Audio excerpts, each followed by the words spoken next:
ജീവിതം നയിക്കുന്ന സമയത്ത് അത് ഭക്തിയോടെ നയിപ്പാനായിട്ട് ഒരു വഴി ദൈവം ഒരുക്കിയിട്ടുണ്ട്. അതിനെക്കുറിച്ച് നമ്മൾ ചിന്തിക്കുകയും മനസ്സിലാക്കുകയും ചെയ്യേണ്ടത് ആവശ്യമാണ്. വായിക്കാം. ഇന്നത്തെ ധ്യാനത്തിന് വേണ്ടി ഒരു തിരുവചനം വായിക്കുവാനായിട്ട് താല്പര്യപ്പെടുന്നു. അപ്പോസ്തല പ്രവൃത്തികളുടെ പുസ്തകം 9-ാമത്തെ അധ്യായം 16-ാമത്തെ വാക്യം. അപ്പോസ്തല പ്രവൃത്തികളുടെ പുസ്തകം 9:16. Acts chapter 9 verse 16. എന്റെ നാമത്തിനു വേണ്ടി അവൻ എന്തെല്ലാം കഷ്ടം അനുഭവിക്കേണ്ടതാകുന്നു എന്ന് ഞാൻ അവനെ കാണിക്കും എന്ന് പറഞ്ഞു. ഒന്നുകൂടെ വായിക്കുന്നു.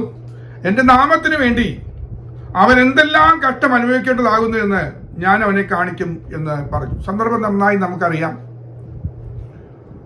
നിർവീതിയുടെ തെരുവിലൂടെ മുന്നോട്ട് പോയിക്കൊണ്ടിരുന്ന ശൗൽ എന്ന ഒരു മനുഷ്യൻ തന്റെ യാത്രയുടെ മധ്യേ ദമസ്കസിന്റെ പടിവാതിൽക്കലെത്തിയപ്പോൾ പെട്ടെന്നൊരു വെളിച്ചം മിന്നുകയും കുതിരപ്പുറത്തു നിന്ന് വീഴുകയും അവിടെ തുടർന്ന് ദൈവശബ്ദം കേൾക്കുകയും ആ മനുഷ്യൻ തന്റെ ജീവിതം വഴിത്തിരിവിലേക്ക് മാറുന്ന ഒരു അനുഭവമായിരുന്നു ആ വഴിയിൽ വെച്ച് സംഭവിച്ചത്. ആ വഴിയിൽ വെച്ച് ആ മനുഷ്യനൊന്ന് മാറി. ആ മനുഷ്യൻ മാറിയത് പിന്നീട് അഗ്നിപാവിനോടൊക്കെ പറയുന്നുണ്ട്, നീയും എന്നെ പോലെ ക്രിസ്ത്യാനിയാകുവാൻ ഞാൻ ഇച്ഛിക്കുന്നു എന്നൊക്കെ പറയുന്നുണ്ട്. എന്ന് പറഞ്ഞാൽ ആ മനുഷ്യൻ പിന്നീട് ക്രിസ്ത്യാനിയായി. അത് ഒരു വലിയ ചിന്താവിഷയമാണ്. എന്തുകൊണ്ടാണ് ഈ മനുഷ്യൻ ക്രിസ്ത്യാനിയായത്? എന്ത് നേട്ടത്തിന് വേണ്ടിയാണ് പൗലോസ് ക്രിസ്ത്യാനിയായത്? ഞാൻ പലപ്പോഴും ചിന്തിച്ചിട്ടുണ്ട്. തന്റെ ജീവിതകാലത്ത് ഒരിക്കലും ഒരു വലിയ നേട്ടം ഉണ്ടാക്കിയതായി, ഒന്നുകൂടെ പറഞ്ഞാൽ ഭൗതിക നേട്ടം ഉണ്ടാക്കിയതായി നമുക്ക് കാണാനേ ഇല്ല. പിന്നീട് നമുക്ക് കാണാനായിട്ട് നമുക്കൊരു പ്രത്യാശയുടെ വക എന്ന് പറഞ്ഞാൽ അദ്ദേഹം പറയുന്നു, ഞാൻ നല്ലപോർ പൊരുതി ഓട്ടം തികച്ചു, വിശ്വാസം കാത്തു, നീതിയുടെ കിരീടം എനിക്കായി വെച്ചിരിക്കുന്നു എന്ന് പറഞ്ഞാൽ ഇവിടെ വെച്ച് ഞാൻ ഒന്നും നേടിയില്ല, ഞാൻ നേടുന്നതെല്ലാം അവിടെ വെച്ചാണെന്ന് ഒരു പ്രത്യാശ പറയുന്നുണ്ട്. പക്ഷേ തുടക്കത്തില് നമുക്കറിയാം, ഒരു മനുഷ്യൻ ക്രിസ്ത്യാനിയാകാൻ തീരുമാനിച്ചാൽ എന്ത് നേട്ടം കണ്ടിട്ടാണ് അവർ വരുന്നത് എന്ന് നമ്മൾ ചോദിക്കാറുണ്ട്. പലരും ഇന്നത്തെ കാലത്ത് ക്രിസ്ത്യാനി ആകുന്നത് ജീവിതത്തിന്റെ അനുഭവങ്ങളെല്ലാം മാറി, അതിന് പ്രത്യേക പദം നമ്മൾ പറയുമ്പോൾ ഇങ്ങനെ പറയാറുണ്ട്, ലെവല് മാറി അല്ലെങ്കിൽ സ്റ്റാറ്റസ് മാറി നമ്മൾ ജീവിതം പിന്നീട് വലിയൊരു മാറ്റത്തിലേക്ക്, ഉയർച്ചയിലേക്ക് കൊണ്ടെത്തും. അത് പ്രതീക്ഷിച്ചാണ് പലരും വരുന്നത്. എന്നാൽ നമ്മൾ കാണുമ്പോൾ പലരും ഉന്നതമായ നിലയിൽ അവർ ജീവിക്കുകയും അവർ സന്തോഷിക്കുകയൊക്കെ ചെയ്യുന്നത് കാണുമ്പോൾ നമ്മൾ ഓർക്കും, എന്തുകൊണ്ട് നമുക്കിങ്ങനെ പറ്റുന്നില്ല. എന്നാൽ എനിക്കിവിടെ സന്തോഷം തോന്നിയത്, ശൗല് ക്രിസ്ത്യാനിയാകാൻ തീരുമാനിച്ചതിന് മുമ്പ് അവനോട് ദൈവശബ്ദമൊക്കെ കേൾപ്പിച്ചത് തന്നെ ദൂത് പറയുകയാണ്, എന്റെ നാമത്തിന് വേണ്ടി അവൻ എന്തെല്ലാം കഷ്ടം അനുഭവിക്കേണ്ടതാകുന്നു എന്ന് ഞാൻ അവനെ കാണിക്കുമെന്ന് പറഞ്ഞു. ഇന്നത്തെ കാലത്ത് ഒഴിവാക്കിയിരിക്കുന്ന ഒരു പ്രസംഗമാണ് കഷ്ടത എന്ന വിഷയം. ആർക്കും ഇഷ്ടമില്ല, ഞാനും പറയാറില്ല, ഒഴിവാക്കി നിർത്തിയിരിക്കുക, കേൾക്കാൻ ഒരു സുഖവുമില്ല. എന്നാൽ ഇന്ന് ഈ സന്ധ്യാസമയത്ത് ദൈവമക്കളെ, നമ്മൾ ഈ കാര്യത്തെക്കുറിച്ചൊന്ന് ചിന്തിക്കേണ്ടത് ആവശ്യമാണ്. അപ്പോൾ ആര് ക്രിസ്ത്യാനിയായി വരുന്നുണ്ടെങ്കിലും, ആര് കൃപയിലേക്ക് വരികയാണെങ്കിലും അവരോട് പറയാനുള്ള ഒരു ദൂതുണ്ട്, ഇത് കേട്ടിട്ട് വന്നാൽ മതി. നിങ്ങൾ ചില കഷ്ടം അനുഭവിക്കേണ്ടി വരും, അത് പറഞ്ഞു തരാം. അവ എന്നെ കേൾക്കുന്ന എല്ലാവരോടും എനിക്ക് പറയാനുള്ളത്, ദൈവമക്കളെ, നമ്മൾ കൃപയെ വന്നെങ്കിൽ, ഈ കൃപയിൽ നിലനിൽക്കണമെങ്കിൽ ഈ പോകുന്ന പാതയിൽ നമ്മൾ കഷ്ടം അനുഭവിക്കേണ്ടി വരും. അത് ഉറപ്പിക്കുന്ന, അത് സത്യമാണെന്നുള്ള കാര്യം പൗലോസിന്റെ കാര്യത്തിൽ മാത്രമല്ല എല്ലാവരുടെ കാര്യത്തിലും അങ്ങനെ തന്നെയാണെന്ന് വ്യക്തമാക്കുന്ന 4 വാക്യങ്ങളും ഞാൻ വേണമെങ്കിൽ വായിക്കാം. 3-4 വാക്യങ്ങൾ ഞാൻ വായിക്കാം. കാരണം ഇത് എല്ലാവരുടെയും ജീവിതത്തിൽ ക്രിസ്തുവിനെ പിൻപറ്റുവാൻ ആര് തീരുമാനിച്ചാലും ഉറപ്പാണ് ജീവിതത്തിൽ കഷ്ടം അനുഭവിക്കേണ്ടി വരും. ഇന്ന് ധ്യാനിക്കാനായിട്ട് പോകുന്നത് നാം എന്തെല്ലാം കഷ്ടങ്ങളാണ് അനുഭവിക്കേണ്ടി വരുന്നത്. ഉറപ്പാണ് കഷ്ടം അനുഭവിക്കേണ്ടി വരും. എന്നാൽ ഏതെന്തെല്ലാം കഷ്ടങ്ങൾ അനുഭവിക്കേണ്ടി വരും എന്നതാണ് ഇന്ന് ധ്യാനിപ്പാനായിട്ട് താല്പര്യപ്പെടുന്നത്. കഷ്ടത്തെക്കുറിച്ചുള്ള ധാരാളം പ്രസംഗങ്ങൾ നമ്മൾ കേട്ടിട്ടുണ്ട്, നമുക്കറിയാം. എങ്കിലും ഒന്ന് വിശകലനം ചെയ്യാനായിട്ട് താല്പര്യപ്പെടുകയാണ്, എന്തെല്ലാം കഷ്ടങ്ങളാണ് അനുഭവിക്കേണ്ടതെന്നുള്ളത്. അപ്പോ തുടക്കത്തിൽ ഞാൻ പറഞ്ഞതുപോലെ ഇത് എല്ലാവർക്കുമുള്ള കാര്യമാണെന്ന് ഞാനൊന്ന് വ്യക്തമാക്കാം. അതിന് ഒരു 2-3-4 വാക്യങ്ങൾ വേണമെങ്കിൽ വായിക്കാം. 1 തെസ്സലോനിക്കർ 3:3-4 വാക്യങ്ങൾ. കഷ്ടം അനുഭവിപ്പാൻ നാം നിയമിക്കപ്പെട്ടിരിക്കുന്നു എന്ന് നിങ്ങൾ തന്നെ അറിയുന്നുവല്ലോ. ഞാൻ വായിച്ചത് 1 തെസ്സലോനിക്കർ 3:3-4 വാക്യങ്ങൾ. കഷ്ടം അനുഭവിപ്പാൻ നാം നിയമിക്കപ്പെട്ടിരിക്കുന്നു എന്ന് നിങ്ങൾ തന്നെ അറിയുന്നുവല്ലോ. അപ്പോൾ ആരെങ്കിലും ക്രിസ്ത്യാനിയായിട്ട് വന്നാൽ അവന് അപ്പോയിന്റ്മെന്റ് ലെറ്റർ കൊടുത്തു. ആ ലെറ്ററിൽ എഴുതിയിരിക്കുന്നത് തന്നെ അപ്പോയിന്റ്മെന്റ് എന്താണെന്ന് ചോദിച്ചാൽ കട്ട് അനുഭവിക്കണം, ഇതാണ് നിന്റെ ഡ്യൂട്ടി. ഇതാണ് എഴുതി കൊടുത്തിരിക്കുന്ന അപ്പോയിന്റ്മെന്റ് ലെറ്റർ. ഇത് പലരും വായിച്ചിട്ടില്ലെന്നേ, ജോലിക്കൊക്കെ കയറിയിരിക്കുക, അല്ലെങ്കിൽ ഈ നിയമനത്തിലേക്ക് നമ്മൾ കയറി, പക്ഷെ അതിന്റെ റൂൾസ് ആൻഡ് റെഗുലേഷൻസ് എന്താണ് നമ്മുടെ ഡ്യൂട്ടി അത് മനസ്സിലാക്കിയിട്ടില്ല. അതാണ് ഇന്ന് നമ്മൾ ചിന്തിക്കാൻ പോകുന്നത്. കഷ്ടാനുഭവം നാം നിയമിക്കപ്പെട്ടിരിക്കുന്നു എന്ന് നാം അറിയുന്നല്ലോ. അടുത്ത വാക്യം ഇതാണ്: നാം കഷ്ടം അനുഭവിക്കേണ്ടി വരുമെന്ന് ഞങ്ങൾ നിങ്ങളോട് കൂടി ഇരുന്നപ്പോൾ മുൻകൂട്ടി പറഞ്ഞിട്ടുമുണ്ട്. അതുകൊണ്ട് തന്നെ സംഭവിച്ചു എന്ന് നിങ്ങൾ അറിയുന്നല്ലോ. അപ്പോൾ അവിടെ വ്യക്തമാക്കുകയാണ്, ഈ കാര്യം പറഞ്ഞിട്ടേ ഓരോ സഭയെയും അപ്പോസ്തലന്മാർ പറഞ്ഞുറപ്പിച്ചിരിക്കുന്നു എന്ന് പറഞ്ഞാൽ തെസ്സലോനിക്ക സഭയിൽ ചെന്ന് അപ്പോസ്തലന്മാർ ക്ലാസ് എടുക്കുന്ന പോലെ എടുത്തു പറഞ്ഞു കൊടുത്തു. ഈ മാർഗത്തിൽ വരുമ്പോൾ നിങ്ങൾക്ക് കിട്ടുന്ന അപ്പോയിന്റ്മെന്റ് ലെറ്ററിന്റെ വിശദീകരണങ്ങൾ വായിച്ചു കൊടുത്തു.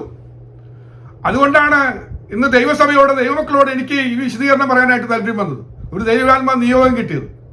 പലരും ഇത് വായിക്കാത്ത കാരണം നിരാശരാണ്. ഇത് മനസ്സിലാക്കിയിരുന്നെങ്കിൽ ഈ അപ്പോയിന്റ്മെന്റ് ലെറ്ററിലെ തുടക്കഭാഗവും പറയാം, അവസാന ഭാഗവും ഞാൻ പറയും. ഏത് മനസ്സിലാക്കണം? നിർബന്ധമായും ദൈവമക്കൾ എല്ലാവരും മനസ്സിലാക്കണം. അതുകൊണ്ട് ആദ്യ അവസാനം കേട്ടിരിക്കാനായിട്ട്, ശ്രദ്ധയോടെ ഇരിക്കാനായിട്ട് താല്പര്യപ്പെടുകയാണ്.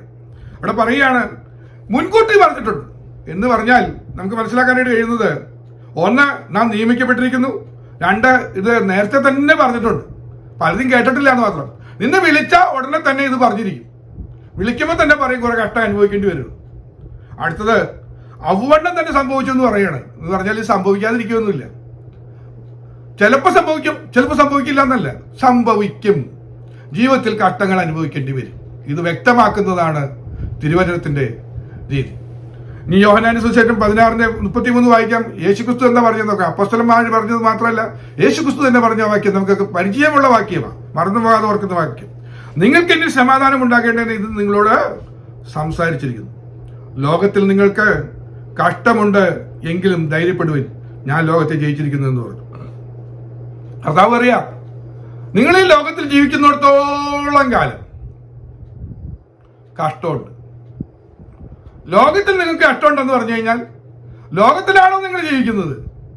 നിങ്ങൾ കഷ്ടം അനുഭവിക്കേണ്ടി വരും. നിങ്ങൾ ക്രിസ്ത്യാനിയായി എന്ന് പറഞ്ഞിട്ടോ എന്നെ നിയമിക്കുന്നു എന്ന് പറഞ്ഞുകൊണ്ടോ ഇതൊന്നും മാറിക്കിട്ടില്ല. ജീവിതത്തിൽ അനുഭവിക്കേണ്ടി വരും. ഇത് നിയമിക്കപ്പെട്ടിരിക്കുകയാണ്. ലോകത്തിലാണ് നിങ്ങൾ ജീവിക്കുന്നത്, ഇതെല്ലാം നിങ്ങൾക്കുണ്ട്, ഒരു മാറ്റവും ഇല്ല എന്ന് പറഞ്ഞിരിക്കുന്നു.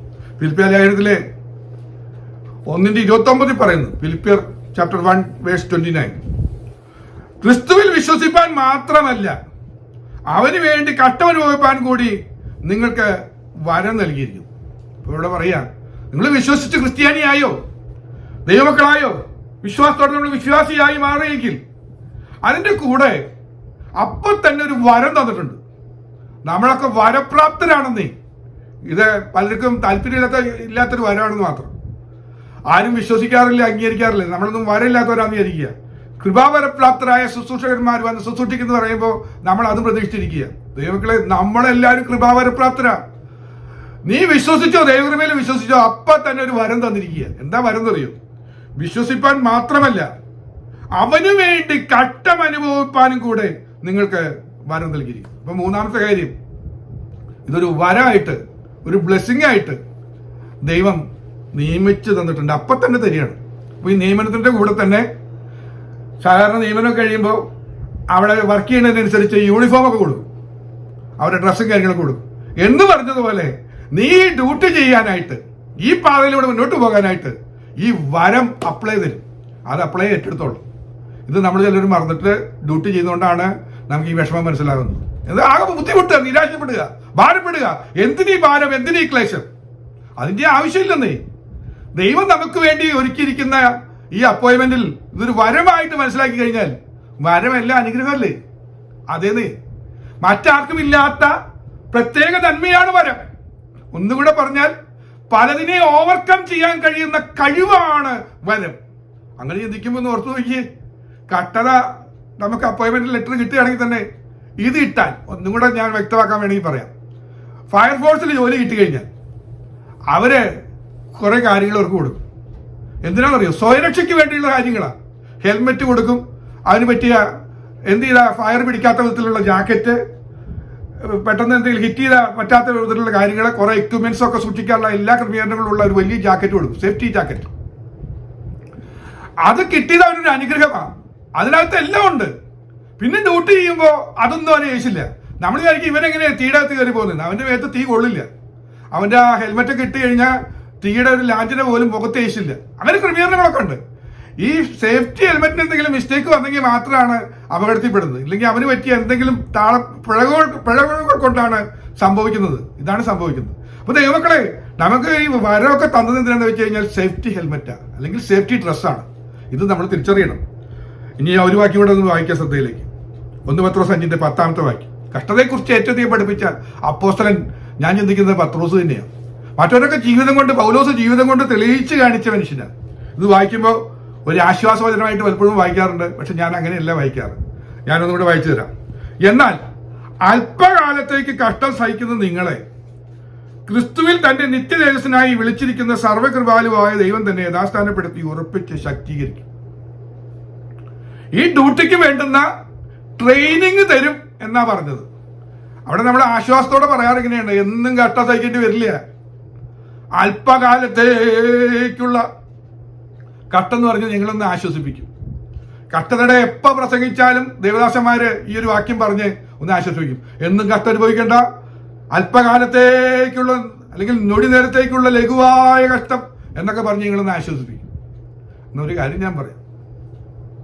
ഈ അല്പകാലം എന്ന് പറയുന്നത് ഇവിടെ പറഞ്ഞിരിക്കുന്ന കോണ്ടക്സ്റ്റ് നമ്മൾ മനസ്സിലാക്കണം. ഭക്തന്മാരുടെ ജീവിതം കമ്പയർ ചെയ്യുന്നത് എങ്ങനെയാന്ന് വെച്ച് കഴിഞ്ഞാൽ ഭൂമിയിലെ ജീവിതവും അതിനുശേഷമുള്ള ജീവിതവും തമ്മിലാണ്. ഭൂമിയിലെ ജീവിതം അല്പകാലം മാത്രം എന്ന് പറയുന്നത്. അതുകൊണ്ടാണ് ഭക്തന്മാരൊക്കെ പാടിയത്, അല്പകാലം മാത്രം ഈ ഭൂമിയിലെ വാസം, സ്വപുരമാണ് എന്റെ നിത്യമാം വീട്, എന്റെ നിത്യമാം വീട്. അല്പകാലം മാത്രം ഈ ഭൂമിയിലെ വാസം. മനസ്സിലായി എന്ന് ഞാൻ പ്രതീക്ഷിക്കുകയാണ്. എന്ന് പറഞ്ഞാൽ കമ്പയർ ചെയ്യുന്നത് നിത്യമായ വാസത്തെയാണ്. അത് കമ്പയർ ചെയ്യുമ്പോൾ ഇവിടെയുള്ള അല്പകാലം മാത്രമാണെന്ന് പറയുന്നത്. എന്ന് പറഞ്ഞാൽ ഭൂമിയിൽ നമ്മൾ ജീവിക്കുന്ന അല്പകാലമാണ്. ആ അല്പകാലം ജീവിക്കുന്നിടത്തോളം കാലം, ഒന്നുകൂടെ പറഞ്ഞാൽ ഭൂമിയിൽ ജീവിക്കുന്ന അത്രയും കാലം തന്നെ കഷ്ടം അനുഭവിക്കേണ്ടി വരും.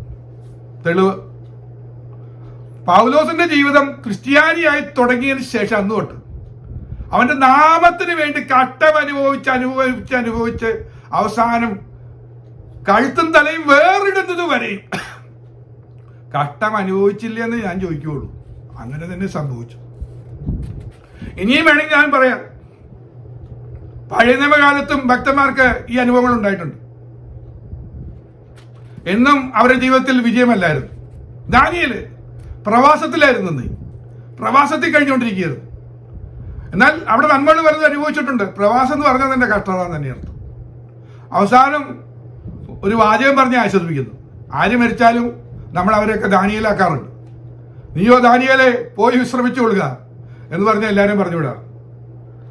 പോയി വിശ്രമിക്കാൻ പോകുന്നത്, നിനക്കൊരു വിശ്രാമം കിട്ടുന്നത് മരണശേഷമാണെന്ന് അവനെ ഓർമ്മപ്പെടുത്തുന്നു. അതാണ് പ്രവചന ദൂത്. അപ്പൊ അപ്പോസ്തലിക ഉപദേശമാകട്ടെ, യേശുക്രിസ്തുവിന്റെ ഉപദേശമാകട്ടെ, പ്രാവചനികമായി നോക്കിയാൽ പോലും പറയാനുള്ള കാര്യം കഷ്ടത ജീവിതത്തിലുണ്ട് എന്നാണ് മനസ്സിലാക്കാനായിട്ട് കഴിയുന്നത്. ഇനി ഞാൻ ചിന്താവിഷയത്തിലേക്ക് വേഗം പ്രവേശിക്കാൻ താല്പര്യപ്പെടുകയാണ്.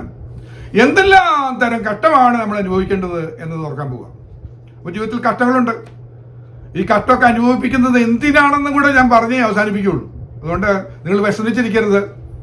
ഇതൊക്കെ ദൈവത്തിന്റെ പദ്ധതി ഉണ്ടെന്ന് അത് നമ്മൾ മനസ്സിലാക്കണം. അപ്പോൾ മനസ്സിലാക്കുമ്പോൾ നമ്മൾ ആശ്വസിക്കും, നമ്മൾ വ്യസനിക്കില്ല, ദൈവകൃപ നമ്മിലേക്ക് വ്യാപരിക്കുകയും ചെയ്യും. അപ്പോൾ ഒന്നാമത് നമ്മൾ വായിക്കാൻ പോവുക, എന്തെല്ലാം കഷ്ടം അനുഭവിക്കേണ്ടി വരും.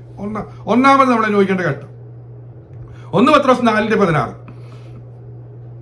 ക്രിസ്ത്യാനിയായിട്ട് കഷ്ടം സഹിക്കേണ്ടി വന്നാലോ ലജ്ജിക്കരുത്. ഈ നാമം ധരിച്ചിട്ട് ദൈവത്തെ മഹത്വപ്പെടുത്തുക അത്രേ വേണ്ടത്.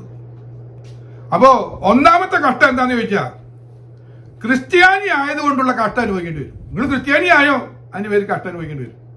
അത് ഇപ്പോഴത്തെ കാലത്തൊന്നും അത്ര പെട്ടെന്ന് മനസ്സിലായില്ല. എൻ്റെ ബാല്യത്തിലൊക്കെ അത് നല്ല തിരിച്ചറിവുണ്ടായിരുന്നു. എന്താ കാരണം എന്ന് വെച്ച് കഴിഞ്ഞാൽ അന്ന് എൻ്റെ പ്രായത്തിലുള്ള ടീനേജേഴ്സ് ഒന്നും സ്നാനപ്പെടില്ലായിരുന്നു. ഭയങ്കര വിഷമമായിരുന്നു. അവർക്കറിയാം സ്നാനപ്പെട്ടില്ലെങ്കിൽ സ്വർഗത്തിൽ പോവില്ല എന്നോ അത് വലിയ പ്രതിസന്ധി ഉണ്ടാക്കുന്നതൊക്കെ അറിഞ്ഞാലും സ്നാനപ്പെടാൻ ഭയങ്കര മടിയായിരുന്നു. കാരണം എന്താണെന്ന് ചോദിച്ചു കഴിഞ്ഞാൽ എൻ്റെ സ്നാനം നടന്നത് എങ്ങനെയാണെന്ന് ചോദിച്ചു കഴിഞ്ഞാൽ എന്നെ സ്നാനപ്പെടുത്താനായിട്ട് ദൈവസഭയിൽ നിന്ന് ചെണ്ടയൊക്കെ കൊട്ടി അല്ലെങ്കിൽ ഡ്രമ്മൊക്കെ അടിച്ച് പാട്ടൊക്കെ പാടി മെയിൻ റോട്ടിൽ കൂടെ കൊണ്ടുപോവുക. അപ്പോൾ വാക്യങ്ങളൊക്കെ വിളിച്ചു പറയും, പാട്ട് പാടും, പോകുന്ന വഴിയിലിടയ്ക്ക് വിളിച്ചു പറയും, ഇന്ന് ജലത്തിൽ സാക്ഷിക്കാനായിട്ട് ചിലർ ഞങ്ങളുടെ മധ്യ ഉണ്ടെന്ന് പറഞ്ഞ് ഞങ്ങളെ വരിക്ക് നിർത്തിയിട്ടുണ്ടാവും. എൻ്റെ ഫ്രണ്ടിൽ റോ എല്ലാവരും കാണത്തക്ക വിധത്തിൽ പോകുന്ന വഴി എന്ന് പറഞ്ഞു കഴിഞ്ഞാൽ കൂടെ പഠിക്കുന്ന കുട്ടികളിലൊക്കെ വീടുള്ള വഴി കൂടെ പോകുന്നത്, മെയിൻ റോഡിൽ കൂടെ തന്നെ. മെയിൻ റോഡിന് സൈഡിലുള്ള കുളത്തിലാണ് എന്നെ സ്നാനപ്പെടുത്തിയത്. എന്ന് പറഞ്ഞാൽ ജീവിതത്തിൽ കാര്യങ്ങൾ മനസ്സിലാക്കാം. അന്നത്തെ കാലത്ത് പിള്ളേർക്കൊക്കെ ഭയങ്കര വിഷമമുള്ളൊരു കാര്യമാണ്. ഈ പോകുന്ന വഴിക്ക് ഞങ്ങൾ ഇവിടുന്ന് പോകുന്നു എന്ന് കണ്ടു കഴിഞ്ഞാൽ തന്നെ ആ പോകുന്ന വഴിയിൽ ചിലർ ഉത്സാഹികളുണ്ട്. അവർ വീട്ടിൽ നിന്ന് എരുമേനെയും പോത്തിനെയൊക്കെ കൊണ്ടുപോയി കുളത്തിൽ കൊണ്ട് ഇറക്കും. ഒരു പ്രതിസന്ധി ഉണ്ടാക്കാൻ വേണ്ടി, അവിടെ ഒരു വൃത്തികേടാക്കി ഇടാൻ വേണ്ടി അവർ കൊണ്ടുപോവുകയൊക്കെ ചെയ്യും.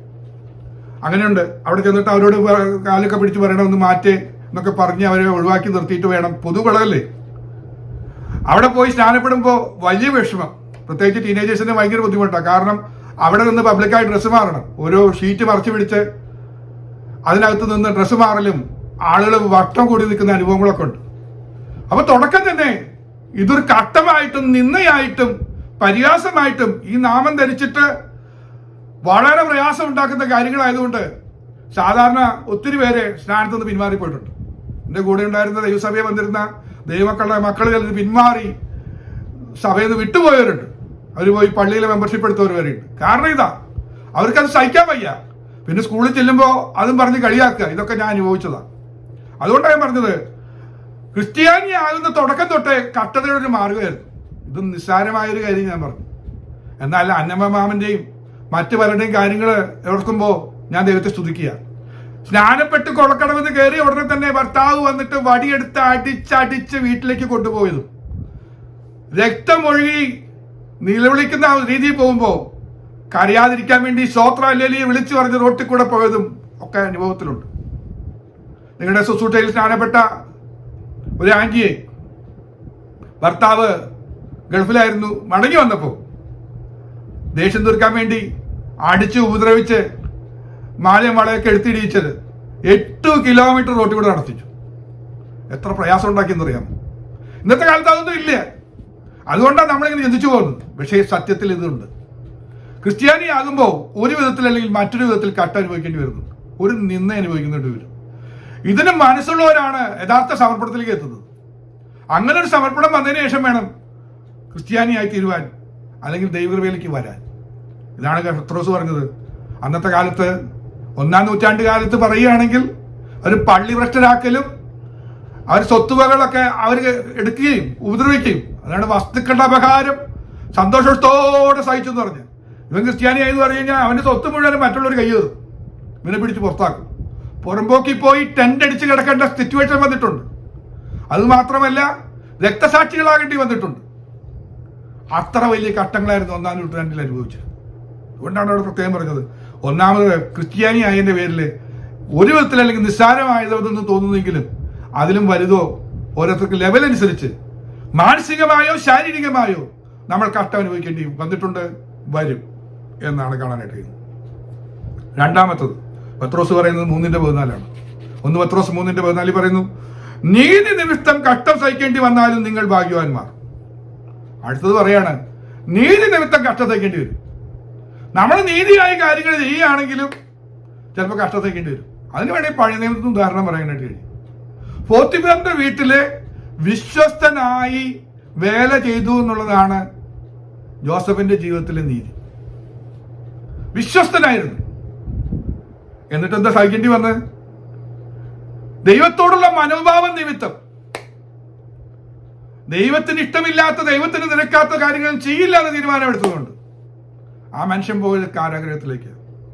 ഇതാ പറഞ്ഞത്, ദൈവമക്കൾ നീതിയുടെ പാതയിലേക്ക് വരികയാണ്. ക്രിസ്ത്യാനിയാകുമ്പോൾ ദൈവകൃപയിലേക്ക് വരുമ്പോൾ നീതിയുടെ പാതയിലേക്ക് വരികയാണ്. ഇങ്ങനെ വരുമ്പോ അത് നിമിത്തം കഷ്ടം സഹിക്കേണ്ടി വരും. നീതി അംഗീകരിക്കപ്പെടില്ല, ലോകം അംഗീകരിച്ചെന്ന് വരില്ല.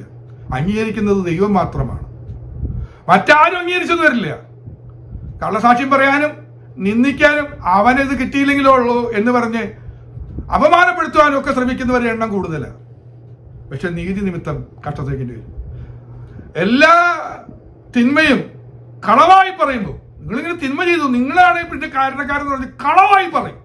കേട്ടിട്ടില്ലേ? ദൈവം പറഞ്ഞ നീ ഒരുത്തി കാരണം ഇതൊക്കെ സംഭവിച്ചത്, നീ ഒരുത്തന അതിനൊക്കെ വളം വെച്ചു കൊടുത്തത്, നീയാണ് കാരണക്കാരൻ എന്നൊക്കെ പറഞ്ഞ് കുറ്റപ്പെടുത്തി ആക്ഷേപിക്കുകയൊക്കെ ചെയ്യും. ചെയ്തത് നല്ല കാര്യമാണ്. ഒന്ന് ശാസിക്കുകയോ അല്ലെങ്കിൽ എന്തെങ്കിലും കാര്യങ്ങൾ പറഞ്ഞ് മക്കളെ ഉണ്ടാക്കാനോ പോയതായിരിക്കും, അല്ലെങ്കിൽ നല്ലൊരു കാര്യം പറഞ്ഞത്, അയ്യോ അങ്ങനെ അരുതേ എന്ന് പറഞ്ഞതായിരിക്കും. എൻ്റെ കുട്ടിയെ നീ എന്തിനാ ഉപദേശിക്കാൻ വന്നെന്ന് ചിലപ്പോൾ ചോദിച്ചു വരും. ഒരു അപകടം പറ്റാതിരിക്കാൻ വേണ്ടി പറഞ്ഞ മോനെ അങ്ങോട്ട് കിടക്കല്ലേ എന്ന് പറഞ്ഞിട്ടുണ്ടാവും. പക്ഷെ അതും കുറ്റമായിട്ട് വരേക്കാം. അതിന് കാരണം എന്താ പറയുക, നിങ്ങൾ ദൈവമക്കളാണോ? ഇതിവിടെ രജിസ്റ്റർ ചെയ്ത് വെച്ചിട്ടുണ്ട്. നിങ്ങൾ നീതിയായ കാര്യങ്ങളൊക്കെ ചെയ്യുമ്പോൾ അവിടെ ഇത് എഴുതി വെച്ചിട്ടുണ്ട്. ഞാൻ ഒന്നും കൂടെ വേണമെങ്കിൽ വിശദീകരിക്കും, ചെറിയ വിശദീകരണം കൂടെ. നീതിയായി ചെയ്യുന്ന ചില കാര്യങ്ങൾ എന്ന് പറഞ്ഞാൽ യേശുക്രിസ്തു പറഞ്ഞത് ലൂക്കോസിന്റെ വിശേഷം 6-ാമത്തെ അധ്യായത്തിൽ പറയുന്നത് ഞാൻ പലപ്പോഴും പറഞ്ഞിട്ടുള്ള കാര്യം ഞാൻ ആവർത്തിക്കുന്നില്ല. അതിൽ ഒരു കാര്യം പറയാം, ശത്രുവിന് വിശക്കുന്നെങ്കിൽ എടുത്ത് തിന്നാൻ കൊടുക്കുക. നമുക്കൊരു ശത്രുവുണ്ട്.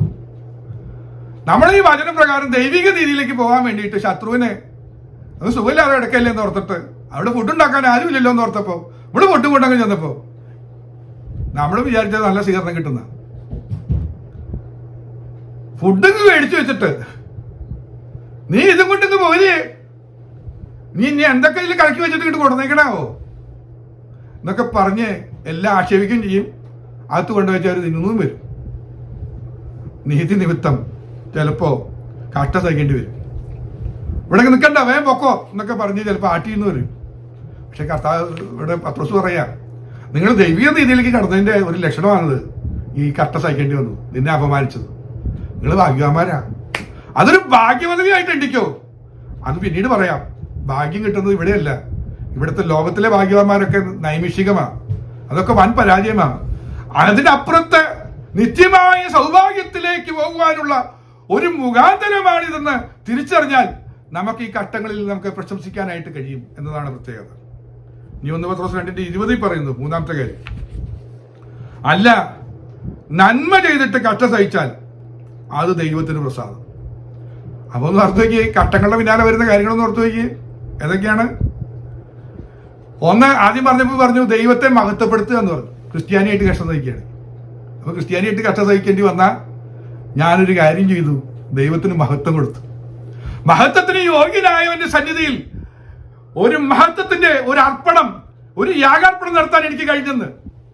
രണ്ടാമത് പറഞ്ഞത് നീതി നിമിത്തം കഷ്ടം സഹിക്കേണ്ടി വന്നപ്പോ പറയാണ് എനിക്കൊരു ഭാഗ്യം ലഭിച്ചു. ഒന്നുകൂടെ പറഞ്ഞ നിത്യസൗഭാഗ്യത്തിലേക്കുള്ള ഒരു വഴിയായി ഓഹരിയായി എനിക്ക് ലഭിക്കുന്നു എന്ന് തിരിച്ചറിയാനായിട്ട് കഴിഞ്ഞു എന്നാണ് മനസ്സിലാക്കാനായിട്ട് കഴിഞ്ഞു. മൂന്നാമത് ഇവിടെ പറയുകയാണ്, നിങ്ങൾ നന്മ ചെയ്തിട്ട് കഷ്ടം സഹിച്ചാൽ ദൈവത്തിന് പ്രസാദമാണ് എന്ന് പറഞ്ഞാൽ ഈ കഷ്ടത്തിന്റെ പിന്നിലൊക്കെ ആത്മീക നന്മകൾ മറഞ്ഞു കിടക്കുന്നുണ്ട്. ഇന്ന് ആർക്കും ആത്മീക നന്മകൾ വേണ്ട, ഭൗതിക നന്മകൾ മതി, ഭൗതിക നന്മ മതി. അതുകൊണ്ടാണ് നമുക്ക് ഈ പെറുറുപ്പും കാര്യങ്ങളൊക്കെ വരുന്നത്. ദൈവമക്കളെ, ഈ ഭൗതിക നന്മകളെല്ലാം ഇവിടെ കൊണ്ട് കത്തിപ്പോവും. ഇല്ലെങ്കിൽ ശോധന ചെയ്യുന്ന സമയത്ത്, തീ കൊണ്ട് ശോധന ചെയ്യുന്ന സമയത്ത് അതൊന്നും നിലനിൽക്കില്ല. എന്നാൽ ദൈവിക പദ്ധതിയിൽ തന്നിരിക്കുന്ന ഒന്ന് ഓർത്ത് നോക്കിയേ, ദൈവത്തിന് മഹത്വം കൊടുത്തത്, അതുപോലെ തന്നെ ഭാഗ്യപദവി, ദൈവത്തിന് പ്രസാദമുള്ള കാര്യം, ദൈവപ്രസാദം ലഭിക്കുകയാണ്. അയ്യോ, ദൈവപ്രസാദം ചെയ്യേണ്ടത് നാം എന്തൊക്കെ ചെയ്യണം എന്നൊക്കെ പഠിക്കാൻ പോകുന്നുണ്ട്. അത് ഇഷ്ടം പോലെ കാര്യങ്ങൾ പണിയെടുക്കേണ്ടതാണ്. എന്നാൽ നിസ്സാരമായിട്ട് ഒരു നന്മ ചെയ്തപ്പോ കഷ്ടം സഹിക്കേണ്ടി വന്നാൽ, ഒരു നന്മ ചെയ്തു, ഒരാൾക്കൊരു റൈഡ് കൊടുത്തു, അതിന്റെ പേരിൽ ചിലപ്പോ കഷ്ടം സഹിക്കേണ്ടി വന്നേക്കാം. അതിനെക്കുറിച്ച് അപമാനം, പരിഹാസം, നിന്ന ചിലത് അനുഭവിക്കേണ്ടി വന്നേക്കാം. പണ്ട് എൻ്റെ സ്നേഹിതനൊരു കാര്യം പറഞ്ഞു. ഒരാൾക്ക് റൈഡ് കൊടുത്തു, വണ്ടി പോകുന്ന സമയത്ത് വണ്ടി ആക്സിഡന്റിൽ പെട്ടു. വണ്ടി ആക്സിഡന്റിൽ പെട്ടപ്പോ പിന്നിലിരുന്നിരുന്ന ആള് ഇയാൾക്കെതിരെ സൂയി ചെയ്യണം. ഒന്ന് ആലോചിച്ച് നോക്കി. ഒരു ഉപകാരം ചെയ്തതാ, അതിൻ്റെ ഇടയ്ക്ക് ചെറിയ നിസ്സാരമായ ഒരു അപകടം പറ്റിയതാ. അതിന്റെ പേരിൽ സൂ ചെയ്ത് ഇൻഷുറൻസ് വഴി അടയ്ക്കാതെ പൈസ കുറെ അടയ്ക്കേണ്ടി വരികയൊക്കെ വന്ന് ഭയങ്കര നട്ടം വന്നു. പക്ഷെ അങ്ങനെ എന്തെങ്കിലും വന്നാൽ ദൈവം അറിയാതെ അല്ല. ഞാൻ ദൈവമാനായിട്ട് എനിക്കിത് വന്നില്ലെന്ന് ചോദിക്കണ്ട. നിനക്ക് ദൈവപ്രസാദം ലഭിക്കാൻ വേണ്ടിയുള്ള വഴിയാണ് അതെന്ന് കാണാനായിട്ട് കഴിയും. 4-ാമത്തെ കാര്യം പൗലോസ് പറയുന്ന കാര്യം പറയാം. 2 തിമോഥെയോസ് 2:3 വാക്യം. 2 തിമോഥെയോസ് 2:3 വാക്യം. ക്രിസ്തുയേശുവിന്റെ നല്ല പഠനായി നീയും എന്നോട് കൂടെ കഷ്ടം സഹിക്കേണ്ടി വരും. സഹിക്കണം. നീ ക്രിസ്ത്യാനി ആയതിന്റെ പേരിൽ പറയാ, ആ രീതി പറയാ. എന്തെല്ലാം കഷ്ടം സഹിക്കേണ്ടി പറഞ്ഞു കഴിഞ്ഞാൽ ഒരു ബടൻ സഹിക്കുന്ന കഷ്ടങ്ങളെല്ലാം സഹിക്കേണ്ടി വരും. ഒരു ബടൻ സഹിക്കേണ്ടുന്ന കഷ്ടങ്ങളെല്ലാം നിങ്ങൾ സഹിക്കേണ്ടി വരും. എന്താ ബടൻ സഹിക്കേണ്ട കഷ്ടങ്ങൾ? ഉദാഹരണം പെട്ടെന്ന് പറഞ്ഞാൽ പെട്ടെന്ന് മനസ്സിലാവും. ഉദാഹരണം ദാവീദ് ഫെലിസ്ത്യരെ നേരിട്ട് അവരെ കീഴടക്കാൻ വേണ്ടി ദൈവം തിരഞ്ഞെടുത്ത ഒരു ഭടനായിരുന്നു ദാവീദ്. അതുകൊണ്ട് അവൻ സർവ്വസൈന്യാധിപനായി അവൻ തിരഞ്ഞെടുക്കപ്പെട്ടു അഭിഷേകം വീണപ്പോൾ. ഭടൻ എന്ന് മാത്രമല്ല, അവൻ ആദ്യം ഒരു പോരാളിയായി ഫിലിസ്തീനെ വീഴ്ത്തി. അതിനെ തുടർന്ന് അവൻ സർവ്വസൈന്യാധിപനായിട്ടുള്ള അഭിഷേകം കൂടെ കിട്ടിയിരിക്കുകയാണ്. ഒന്നുകൂടെ ഓർത്ത് പോയി, രാജകീയ അഭിഷേകം കൂടെ കിട്ടി. ഇന്നത്തെ ലെവലൊന്നും ആലോചിക്കുക, വീട്ടിൽ താമസിക്കാൻ പറ്റില്ല. ഭടനായിട്ട് കഷ്ടം എന്ന് പറഞ്ഞാൽ വീട്ടിൽ നിന്ന് പുറന്തള്ളപ്പെടും. കാട്ടിപ്പോയി കിടക്കേണ്ട ഗതികേട്, ഗുഹയിലകത്ത് പോയി കിടക്കേണ്ട സമയത്ത് ഭക്ഷണം ഇല്ലാതെ വലയുക. എന്നാ പാടാലെ അനുഭവിച്ചത് ദാവീദ്. ഇതുപോലെയുള്ള കഷ്ടങ്ങൾ, അതാ പറഞ്ഞതിന്റെ അർത്ഥം. ഭടനായി കഷ്ടം സഹിക്കുക. ഒന്നാമത്തെ അതിന്റെ പാർട്ടി ഇതാണ്, ഒരു ഭടൻ സഹിക്കുന്ന കഷ്ടങ്ങൾ. ഒന്ന് ഓർത്ത് നോക്കിയേ, ചൂടിലും തണുപ്പിലും എല്ലാം പ്രതിരോധിച്ച് നിൽക്കേണ്ട ഗതികേട്. ഓടിപ്പോകാൻ പറ്റുന്നില്ല, സ്വന്തം ഇഷ്ടങ്ങൾക്ക് വേണ്ടി ഒന്നും ചെയ്യാൻ പറ്റുന്നില്ല. സ്വന്തം കുടുംബം, സ്വന്തം ബന്ധം, സ്നേഹം എല്ലാം മറന്നു വെച്ച് എല്ലാം നഷ്ടപ്പെട്ട് നിൽക്കുന്ന അനുഭവത്തിലേക്ക് ജീവിക്കേണ്ടി വരും എന്നാണ് പൗലോസ് ഓർമ്മപ്പെടുത്തിയത്. ഇനി ഇതിന്റെ രണ്ടാം പാർട്ടും കൂടെ പറയാം. ഈ ഭടൻ എന്ന് പറഞ്ഞാൽ നല്ല പോരാളിയായിട്ട് നിൽക്കേണ്ടി വരിക എന്ന് പറഞ്ഞു കഴിഞ്ഞാൽ, ഇത് ദൃശ്യമായ മണ്ഡലം, എന്നാൽ അദൃശ്യമായ മറ്റൊരു മണ്ഡലമുണ്ട്, പൈശാചിക പോരാട്ടമുള്ളത്. അതാണ് പൗലോസ് ഓർമ്മപ്പെടുത്തിയത്. എന്താ പറഞ്ഞത്? നമ്മൾ ഈ ലോകത്തിലായിരിക്കുന്ന സമയത്ത് സകലവിധ പോരാട്ടമുണ്ട്. എന്നൊക്കെ പോരാട്ടങ്ങൾ? അദൃശ്യമണ്ഡലത്തിലെ പോരാട്ടങ്ങൾ. ആ പോരാട്ടങ്ങളുടെ സമയത്ത് നിങ്ങൾ ഭടനായി വരണമെന്ന് പറഞ്ഞു. എന്നിട്ട് ഭടന് വേണ്ടുന്ന എഫേസ്യ ലേഖനത്തിൽ 6-ാമത്തെ അധ്യായത്തിൽ പറയുന്നത്, ആ ഭടന് വേണ്ടുന്ന പടച്ചട്ടകളൊക്കെ ധരിക്കണമെന്ന് പറഞ്ഞു. അപ്പോ കാര്യം മനസ്സിലാക്കുക, ഭൗതികം ഈ ഭൂമിയിൽ കാണുന്ന ദൃശ്യമണ്ഡലത്തിലെ മാത്രമല്ല, അദൃശ്യമണ്ഡലത്തിൽ നമുക്ക് പോരാട്ടമുണ്ട്. ആ അദൃശ്യമണ്ഡലത്തിലെ പോരാട്ടങ്ങളെ നേരിടുന്ന ഒരു ഭടനായി നിൽക്കേണ്ടി വരും. ഒന്നും കൂടെ വ്യക്തമാക്കാം, മനസ്സിലാവാത്തതുകൊണ്ട്. എന്താ വ്യക്തമാക്കേണ്ടത്? ഒരു മകൻ ദൈവകൃപയിലേക്ക് വന്ന അന്ധകാര ദുഷ്ടശക്തികൾ മുഴുവൻ അവനെതിരെ പോരാടിക്കൊണ്ടേയിരിക്കും. എങ്ങനെ ഇവനെ വീഴ്ത്താൻ പറ്റുമെന്ന് നോക്കിക്കൊണ്ട്, എങ്ങനെ ഇവനെ വിഴുങ്ങാൻ പറ്റുമെന്ന് നോക്കിക്കൊണ്ട്. വിഴുങ്ങുന്നത് എന്തിനാന്ന് വെച്ച് കഴിഞ്ഞാൽ, നിന്നെ ഈ മണ്ഡലത്തിൽ നിന്ന് മാറ്റി വേറൊരു മണ്ഡലത്തിലേക്ക് ആക്കുന്നതിന്റെ അർത്ഥം. ഭൂമിയിൽ നിന്നിരുന്നൊരു മനുഷ്യനെ വിഴുങ്ങി എന്ന് പറഞ്ഞു കഴിഞ്ഞാൽ, ഇപ്പൊ യോനെ തിമിംഗലം വിഴുങ്ങി. എന്താ അതിന്റെ അർത്ഥം? ഭൂമിയിലും അല്ല വെള്ളത്തിലും അല്ലാത്തൊരു സിറ്റുവേഷനിലേക്ക്, പുതിയൊരു അനുഭവത്തിലേക്ക് കൊണ്ടുപോയി നിർത്തി. അതിനകത്ത് കൊണ്ടുപോയി അടക്കിയാണ്. അവിടെ കിടന്ന് ഇവൻ ദഹിച്ചു തീരും. ഇതിനെ വിഴുങ്ങാൻ പോകുന്നു എന്ന് പറഞ്ഞാൽ, ആത്മീയനുമല്ല ജഡികനും അല്ലാത്തൊരു പരുവത്തിൽ, ഉഷ്ണവാനുമല്ല ശീതവാനുമല്ല, ശീതോഷ്ണവാനാകയാൽ ഉമിഴ്ന്നു കളയും. വിഴുങ്ങിക്കളയെന്ന് പറഞ്ഞാൽ ഭാഗം പോലെ ഒരു ശീതോഷ്ണവാന പദ്ധതിയിലേക്ക് കൊണ്ടുപോകും. അവിടെ ആ പദ്ധതിയിലേക്ക് നീ പോയി കഴിഞ്ഞാൽ കഷ്ടമൊന്നും അനുഭവിക്കേണ്ടി വരുന്നില്ല. ഇന്ന് പലരും കഷ്ടം അനുഭവിക്കാത്ത കാരണം എന്താണെന്ന് ചോദിച്ചു കഴിഞ്ഞാൽ, ഉഷ്ണവാനും അല്ല ശീതവാനും ഒന്നും അല്ലെന്നേ. ആത്മീയത്തിൽ ചൂടുമില്ല തണുപ്പൊന്നുമല്ല, ഓരോ മിതോഷ്ണവാൻ, ഒരല്പം ആത്മീയം, ഒത്തിരി ഭൗതികം. ഇതൊക്കെ മിക്സ് ചെയ്ത് കുഴച്ച് പേരിലൊരു ക്രിസ്ത്യാനി, നേരിലൊരു അഭക്തൻ എന്ന് പറഞ്ഞ് ലോകമനുഷ്യനായി ജീവിക്കാനായിട്ട് താല്പര്യപ്പെടുക. ഓണത്തിന് മുമ്പൊക്കെ പറയും, ദൈവമൊക്കെ ചേർന്നല്ല ഓണം എന്നൊക്കെ പറയും. ഓണം അടുത്ത് വരുമ്പോ നമ്മളങ്ങനെ എല്ലാറ്റിൽ നിന്നും വിട്ടു നിന്ന് സമൂഹത്തിൽ നിന്ന് അകന്ന് മാറുന്നതൊക്കെ പ്രശ്നമെന്ന് പറയും. എല്ലാറ്റിലും ഇങ്ങനെ അകന്ന് മാറേണ്ട കാര്യമൊന്നുമില്ല. നമ്മളിപ്പോ ഒരു വെജിറ്റേറിയൻ സദ്യ കഴിച്ചു എന്ന് വിചാരിച്ചു എന്താ കുഴപ്പമെന്ന് ചോദിക്കും. വല്ല കുഴപ്പമുണ്ടോ? ആ ശരിയാണല്ലോ. എന്താ കാരണം എന്ന് പറയും, പിന്മാറ്റത്തിലേക്ക് ഒരുത്തം പോവുകയാണെങ്കിൽ ഒരു 9 പേരെ കൂടെ കൊണ്ടുപോകും. പത്രോസ് പറയാം, ഞാൻ പോവാ നീ പോരുന്നു എന്ന് ചോദിച്ചു കഴിഞ്ഞാൽ നിങ്ങളും പോരുന്നു എന്ന് പറയും. അത് ഇതിന്റെ ഒരു വ്യവസ്ഥയാണ്. അതുകൊണ്ട് എന്റെ കാര്യകാരണ സഹിതം അവർക്ക് തെളിയിക്കും. എന്താ കാര്യകാരണ സഹിതം തെളിയിക്കാനുള്ളത്? ഒരു വെജിറ്റേറിയൻ സദ്യ കഴിച്ചു, അല്ലെങ്കിൽ അന്ന് ഒരു കോടിമുണ്ടും ഡ്രസ്സൊക്കെ കൊടുത്താൽ എന്താ ഒരു കുഴപ്പം? പ്രത്യേകിച്ച് വിദേശ രാജ്യങ്ങളിൽ, നമ്മുടെയൊക്കെ രാജ്യങ്ങളിൽ ഈ ഞായറാഴ്ച സഭയിൽ പലയിടത്തും വെജിറ്റേറിയൻ സദ്യയുണ്ട്. പലയിടത്തും നിന്ന് ആളുകൾ വരാൻ പോകുന്നത് സെറ്റ് മുണ്ടെടുത്തും സെറ്റ് സാരിയും സെറ്റ് മുണ്ടും ഒക്കെയാണ് ഡ്രസ്സായിട്ട് വരിക. നമ്മൾ ഇന്ത്യൻസ് ആണ്, മലയാളിയാണെന്ന് എല്ലാവരും ഒന്ന് അറിയിക്കാൻ വേണ്ടിയാണെന്നാണ് പറഞ്ഞത്. ന്യായം കണ്ടു, ഒത്തിരി ന്യായങ്ങളുണ്ട്. എന്ന് പറഞ്ഞാൽ മനസ്സിലായോ? മിതോഷ്ണവാനായതാ. ക്രിസ്ത്യാനിയായി അന്യദേവന്മാരുടെ നാമം പോലും ഞാൻ നാവിൽ എടുക്കില്ലെന്ന് പറഞ്ഞ് പ്രതിഷ്ഠ ചെയ്യുന്ന ക്രിസ്ത്യാനി, അല്ലെങ്കിൽ അന്യദേവന്മാരെ കൈക്കൊള്ളുന്നവരുടെ വേദന വർദ്ധിച്ചു വരുമെന്ന് തിരിച്ചറിയുന്ന ക്രിസ്ത്യാനി ഈ സമയം വരുമ്പോൾ വരവേൽക്കാൻ വേണ്ടി ആ അന്യദേവനെ വേണ്ടി ഒരു സങ്കല്പ ദൈവത്തിന് വേണ്ടി എന്തെങ്കിലും വിധത്തിൽ നീ ഒന്ന് പ്രതീക്ഷ ചെയ്യുമ്പോൾ സംഭവിക്കുന്ന കാര്യം എന്ന് പറഞ്ഞാൽ ആ സങ്കല്പ ദൈവത്തിന്റെ പിന്നിലുള്ള അന്ധകാര ദുർബോധ ശക്തി നിന്നെ കീഴടക്കും, നിന്നെ വേദനപ്പെടുത്തിക്കൊണ്ടേയിരിക്കും. അത് കൃപയെ വന്നതിന്റെ ഘട്ടമൊന്നും അല്ല കേട്ടോ, അത് പ്രാർത്ഥിച്ചാൽ മാറുന്ന ഘട്ടമൊന്നുമല്ല.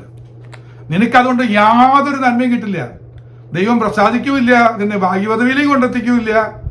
അല്ലെങ്കിൽ ഒന്നും കൂടെ പറഞ്ഞു കഴിഞ്ഞാൽ നമ്മൾ ആദ്യം ചിന്തിച്ചതുപോലെ തന്നെ ദൈവനാമത്തിന് മഹത്വം കിട്ടുകയില്ല. കിട്ടുമോ? ദൈവനാമത്തിന് മഹത്വം കിട്ടുമെന്നില്ല. അങ്ങനെ കുറെ പേര് കട്ടത്തിൽ പെട്ടുപോകുന്നുണ്ട്. അത് തിരിച്ചറിയേണ്ടത് ആവശ്യമാണ്. ഇനി അഞ്ചാമത്തെ ഞാൻ പറയാം. 1 കൊരിന്ത്യർ 9:16 പരിചയമായ വാക്യം. 1 കൊരിന്ത്യർ 9:16 ഞാൻ സുവിശേഷം അറിയിക്കുന്നില്ല എങ്കിൽ എനിക്ക് അയ്യോ കഷ്ടം. നമ്മൾ സുവിശേഷം അറിയിക്കണം. ക്രിസ്ത്യാനിയാണോ ദൈവമക്കളാണോ സുവിശേഷം അറിയിക്കണം. അപ്പൊ ഈ കഷ്ടം എന്താണെന്ന് വെച്ചാൽ അഞ്ചാമത്തെ കാര്യം, സുവിശേഷം അറിയിക്കുന്നത് മൂലം ഉണ്ടാകുന്ന കഷ്ടം. സുവിശേഷം പറഞ്ഞു കഴിഞ്ഞാൽ കഷ്ടം ഉണ്ടാവില്ലേ? ഇഷ്ടം പോലെ കഷ്ടം ഉണ്ടാവും. പറയാൻ പോയി കഴിഞ്ഞാൽ ഒത്തിരി പറയാൻ കിടക്കുക. പ്രാണഭയത്തിലകപ്പെട്ടു പോയ ഘട്ടങ്ങൾ തന്നെ ധാരാളം കിടക്കുക.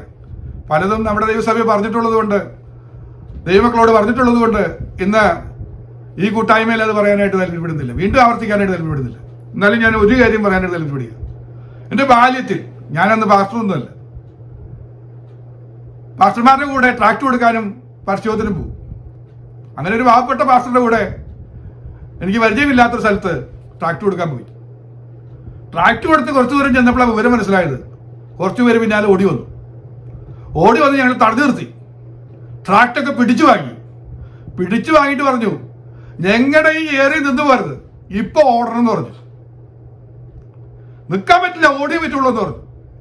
ഞാൻ പാസ്റ്ററിനെ മുഖത്ത് നോക്കി, ഇനിയിപ്പോ എന്താ വേണ്ടെന്ന് പറഞ്ഞു. അപ്പൊ പാസ്റ്റർ പറഞ്ഞു, വേറെ മാർഗമൊന്നുമില്ല മോനെ, നമുക്ക് ഓടാന്ന് പറഞ്ഞു. ഓടാൻ തുടങ്ങിയപ്പോ സാധാരണക്ക് ഓടിയാൽ അവർ സമ്മതിക്കില്ല, അവർ പിന്നാലെ ഓടിക്കുക കണ്ട് ഉള്ള വായു മുഴുവൻ എടുത്ത് പട്ടി പിന്നാലെ കടിക്കാൻ വരുന്നത് പോലെയുള്ള അനുഭവത്തിലൂടെ ഓടുക. ഞാനന്ന് അടച്ച് ഒരു വിധത്തിൽ 1 രൂപയായി. ഒരു വഴി വരെ അവർ ഓടിച്ച് കൊണ്ടാക്കിയതിന് ശേഷം പറഞ്ഞു, നീ പൊക്കോളാൻ പറഞ്ഞു.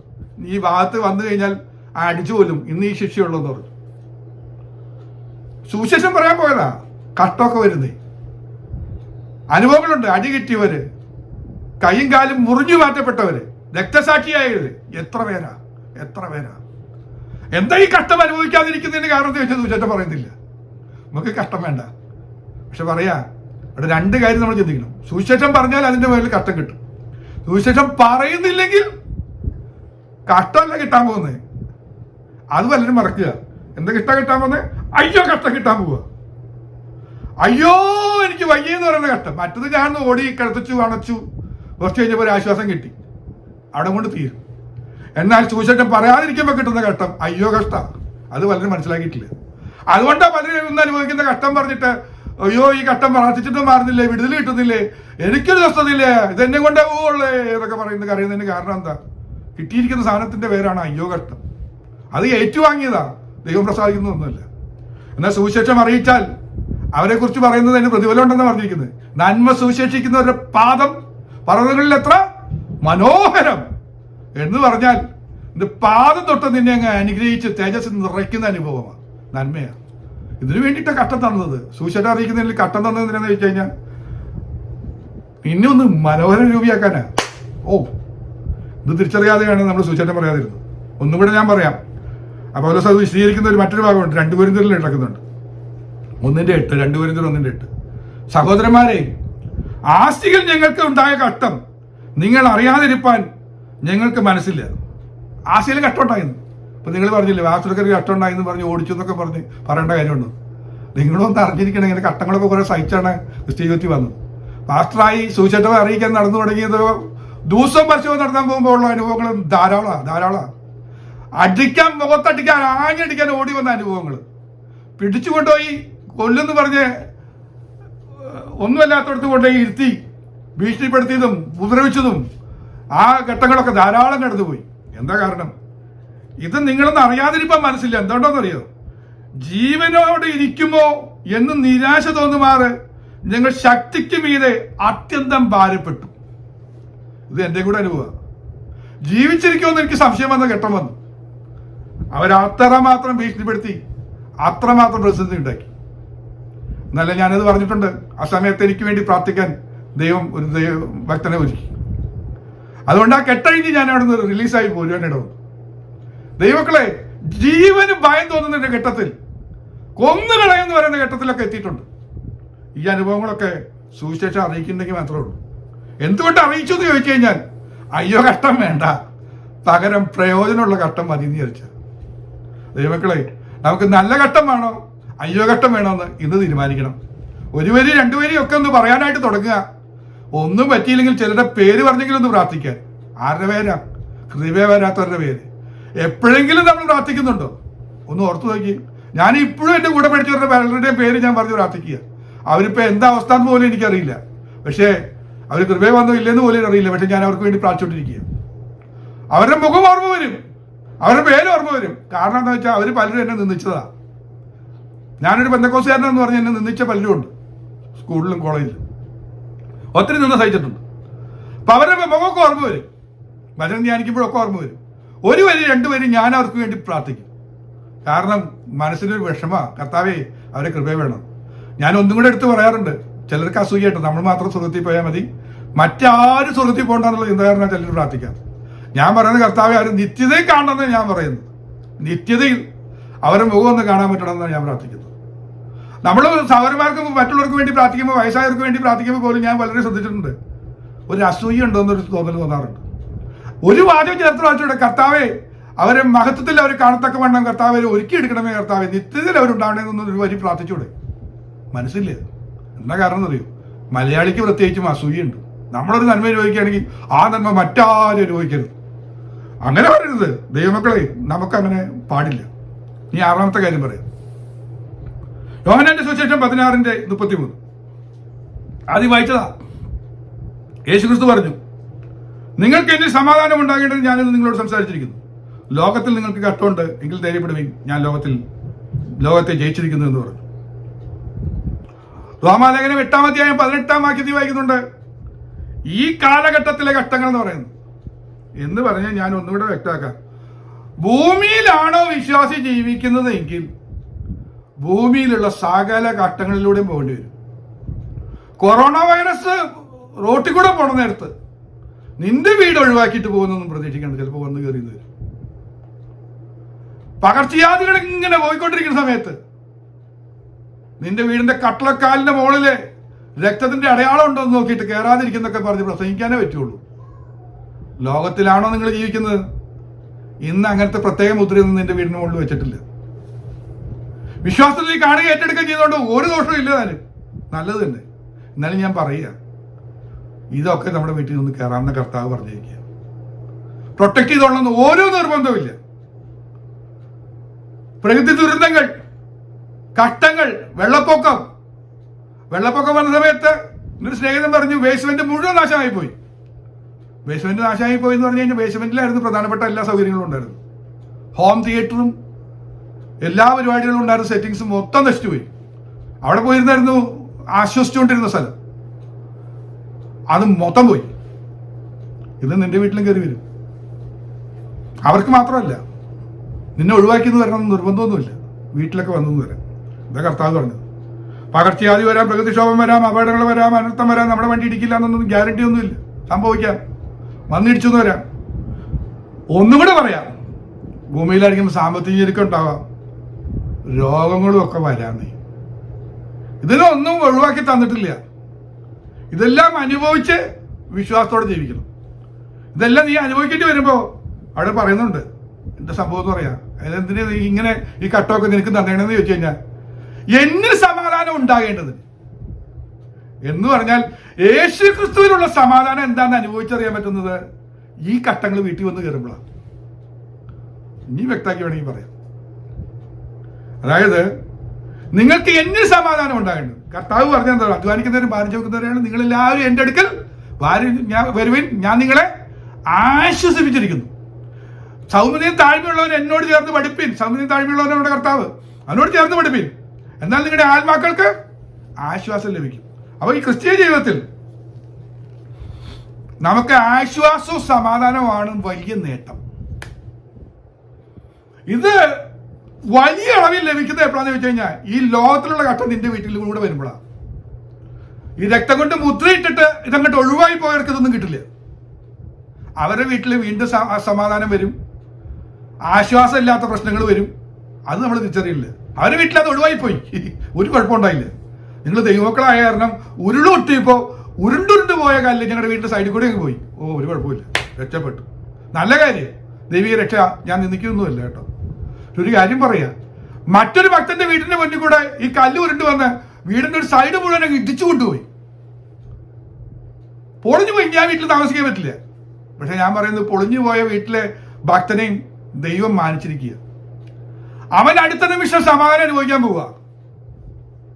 ഒന്നും കൂടെ പറഞ്ഞ, ആ വീടിന് പകരം ചിലപ്പോൾ വരാൻ പോകുന്നത് മനോഹരമായ മറ്റൊരു വീട്. അവൻ ഇതുവരെ സമ്പാദിച്ച എല്ലാറ്റിനേക്കാളും വലിയ ഡെപ്പോസിറ്റ് ഒക്കെ ചിലപ്പോൾ കിട്ടിയെന്ന് വരും. അതൊരു നേട്ടം എന്നല്ല ഞാൻ പറഞ്ഞത്. പക്ഷെ ഇതിനിടയ്ക്ക് അവനൊരു വല്ലാത്ത സമാധാനം വന്നു കയറും. അത് വിശദീകരിക്കാൻ ആർക്കും പറ്റില്ല, അനുഭവിച്ചവർക്ക് മാത്രം പറയാൻ പറ്റുന്ന. ഞാൻ പറയേണ്ട ആശ്വാസമൊക്കെ എല്ലാവർക്കും കിട്ടിയിട്ടുണ്ട്. എന്നാൽ കൃപയിൽ ലഭിക്കുന്ന, ദൈവത്തോട് ചേർന്ന് പഠിച്ചപ്പോൾ ലഭിക്കുന്ന ആശ്വാസം, ആത്മാവിന്റെ ഉള്ളിലേക്ക് ഇറങ്ങി വന്ന ആശ്വാസം അനുഭവിച്ച ആരെങ്കിലും ഉണ്ടെങ്കിൽ ഒരു കാരണവശാലും ഈ മാർഗം വിട്ടു പോവില്ല. വേറെ എവിടെ എന്ത് അത്ഭുതം നടന്നു എന്ന് പറഞ്ഞാലും ഒരു മലയിലേക്ക് ഓടി കയറില്ല, ഒരു വെളിച്ചം കണ്ടിടത്തേക്കും പോവില്ല. കണ്ണുനീര് ഒഴുകി വരുന്ന പ്രതിമ കണ്ടാലും, എണ്ണ ഒഴുകി വരുന്ന പ്രതിമ കണ്ടാലും, രക്തം വരുന്ന പ്രതിമ കണ്ടാലും ഒന്നും അവന് ഫീൽ ചെയ്യില്ല. അവിടെ പോയിട്ട് ഒന്നും നേടാനില്ല എന്ന് അവനറിയാം. നേടേണ്ടതെല്ലാം ആത്മാവിന്റെ ഉള്ളിൽ ഇറങ്ങി വരുന്നൊരു ആശ്വാസ. അത് കിട്ടിയവൻ ഇതൊന്നും പറഞ്ഞിടത്തേക്ക് ഒന്നും ഓടില്ല. അപ്പം ഇരുന്ന് മാംസമായെന്ന് പറയുന്ന അത്ഭുതം കാണാൻ വേണ്ടി കൊതിച്ചോണ്ട് വായിലൊരു കഷ്ണം മാംസം വന്നതുകൊണ്ട് ഒന്നും സംഭവിക്കാൻ പോകുന്നില്ല. അത് എന്താ വഴിയാണെങ്കിലും ആയിക്കോട്ടെ. ഞാൻ പറയുന്നൊരു കാര്യം, അതിനേക്കാളൊക്കെ വലുതെന്താണെന്ന് വെച്ചാൽ, അപ്പം മാംസകഷ്ണമായിട്ട് വായിലിരിക്കുന്നതിനേക്കാളൊക്കെ വലിയ കാര്യം എന്ന് പറഞ്ഞാൽ ആത്മാവിന്റെ ഉള്ളിൽ ഇറങ്ങുന്ന ഒരു ആശ്വാസത്തെക്കാൾ വലിയ അറിയുന്നത് ഒന്നുമില്ലേ. അത് പ്രാപിക്കണം. അത് പ്രാപിക്കണമെങ്കിൽ ലോകത്തിലേക്ക് അട്ടങ്ങളുടെ ഇടയിൽ കൂടെ ജീവിച്ചാലേ പറ്റുള്ളൂ. അതിന്റെ കൂടെയാണ് ഇത് സപ്ലൈ ചെയ്യണത്. ഇത് തിരിച്ചറിയണം. അതുകൊണ്ട് കട്ടം അനുഭവിക്കുന്ന സമയത്ത് ഈ മഹത്തായ കാര്യം മറന്നു പോകരുത് എന്ന് ഞാൻ ഓർമ്മപ്പെടുത്തുക. 7ാമത്തെ കാര്യത്തിലേക്ക് വരാൻ പോവുക. കൊലോസ്യ ലേഖനം 1:24. ഇപ്പോൾ ഞാൻ നിങ്ങൾക്ക് വേണ്ടിയുള്ള കഷ്ടാനുഭവങ്ങളിൽ സന്തോഷിച്ച് ക്രിസ്തുവിന്റെ കഷ്ടങ്ങളിൽ കുറവായുള്ളത് എന്റെ ജഡത്തിൽ സഭയായ അവന്റെ ശരീരത്തിന് വേണ്ടി പൂരിപ്പിക്കുന്നു. ഈ വാക്യം അല്പം ഒരു കൺഫ്യൂഷൻ ഉണ്ടാക്കുന്ന വാക്യ. എന്ത് കഷ്ടം സഹിക്കണമെന്ന് പറയും. ക്രിസ്തുവിന്റെ കഷ്ടങ്ങളിൽ കുറവായുള്ളത് അത് പൂരിപ്പിക്കണം. എനിക്കിതൊക്കെ വായിക്കുമ്പോൾ വലിയ പ്രയാസമൊക്കെ വന്നിട്ടുണ്ട്. ഒരു ശരിയല്ലായി ഒരു പന്തികേടൊക്കെ തോന്നിയിട്ടുണ്ട്. നിങ്ങൾക്ക് ചിലപ്പോൾ തോന്നിയിട്ടുണ്ടാകാം. ക്രിസ്തു കഷ്ടം മുഴുവൻ അനുഭവിച്ചില്ലേ, കുറച്ച് ബാക്കി ഇട്ടോ പൂരിപ്പിക്കാൻ വേണ്ടി ഡോട്ട്. അത് പൂരിപ്പിച്ചിട്ടില്ല. അത് നമ്മൾ പോയിട്ട് ഏറ്റെടുക്കുന്നത്. ക്രിസ്തുവിന്റെ സഹിച്ച കട്ടം എത്ര വലുതാ. നീ എന്റെ ബാക്കി എന്താ ബന്ധിക്കിട്ടെന്ന് വെച്ചാൽ അതിലും കട്ടിയുള്ളതായിരിക്കില്ലേ. അതിന് നമ്മൾ ഏറ്റെടുക്കുക. ഏറ്റവും ചെറുതല്ലേ എടുക്കുക. ചെറിയ ചെറിയ കഷ്ടങ്ങളൊക്കെ യേശു ഏറ്റെടുത്ത് കുറച്ച് ബാക്കിയുള്ളത് അവിടെ വെച്ചിരിക്കുക. അത് പൗലോസ് നീ എടുത്തോന്നാണ് ഈ പറഞ്ഞതിന്റെ അർത്ഥം. ഞാൻ ഒന്നുകൂടെ വ്യക്തമാക്കി പറയാം. ഇല്ല, ഒരിക്കലും ഇല്ല. ക്രിസ്തുവിന്റെ കഷ്ടങ്ങളിൽ എന്തെങ്കിലും കുറവായിരുന്നോ എന്ന് ചോദിച്ചാൽ ഇല്ല എന്നേ ഞാൻ പറയുള്ളൂ. ഒന്നും കുറവല്ല. ക്രിസ്തുവിന്റെ കഷ്ടം പൂർണ്ണമാണ്. പിന്നെ എന്താ ഈ പറഞ്ഞിരിക്കുന്നത്? ലോകപാപത്തിന് വേണ്ടി യേശു ക്രിസ്തുവിന്റെ യാഗം പരിപൂർണമാണ്. ഇനി ഒന്നും എന്റെ കൂടെ എക്സ്ട്രാ ആഡ് ചെയ്യാനില്ല. ലോകത്തിന്റെ പാപങ്ങളെ ചുമക്കുന്ന ദൈവത്തിന്റെ കുഞ്ഞാണ്. അവൻ അറക്കപ്പെട്ടു. യാഗം പരിപൂർണമാണ്. പിന്നെ എന്താന്ന് ചോദിച്ചു കഴിഞ്ഞാൽ എനിക്ക് പറയാനുള്ളത്, ഇപ്പൊ ക്രിസ്തു ചെയ്യുന്ന ഒരു പണിയുണ്ട്. ക്രിസ്തു സഭയെ പണിതുകൊണ്ടിരിക്കുക. ഈ പണിക്ക് വേണ്ടി നിങ്ങൾ ചിലപ്പോൾ കഷ്ടം സഹിക്കേണ്ടി വരുന്ന ഈ പറഞ്ഞതിന്റെ അർത്ഥമുള്ളൂ. അതൊന്ന് മനസ്സിലാക്കി വെക്കണം. ക്രിസ്തു സഭയെ പണിതുകൊണ്ടിരിക്കുക. മത്തായിയുടെ സുവിശേഷം 16:18 പറഞ്ഞു, നീ പത്രോസ് ആകുന്നു, ഈ പാറമേൽ ഞാൻ എന്റെ സഭയെ പണിയും, പാതാള ഗോപുരങ്ങൾ അതിനെ ജയിക്കയില്ല എന്ന് ഞാൻ നിന്നോട് പറയുന്നു. ഞാൻ എന്റെ സഭയെ പണിതുകൊണ്ടിരിക്കുക. പാപപരിഹാരത്തിന് വേണ്ടുന്ന യാഗം പൂരിപ്പിച്ചു, അതിലൊന്നും ഞാനില്ല. പക്ഷെ ഇപ്പൊ നടന്നുകൊണ്ടിരിക്കുന്ന ഒരു കാര്യം, സഭയെ പണിതുകൊണ്ടിരിക്കുക. അതിലൊരു സഹായം, അതിൽ ചില പ്രയത്നങ്ങൾ നമ്മിൽ നിന്ന് ആഗ്രഹിക്കുന്നുണ്ട്.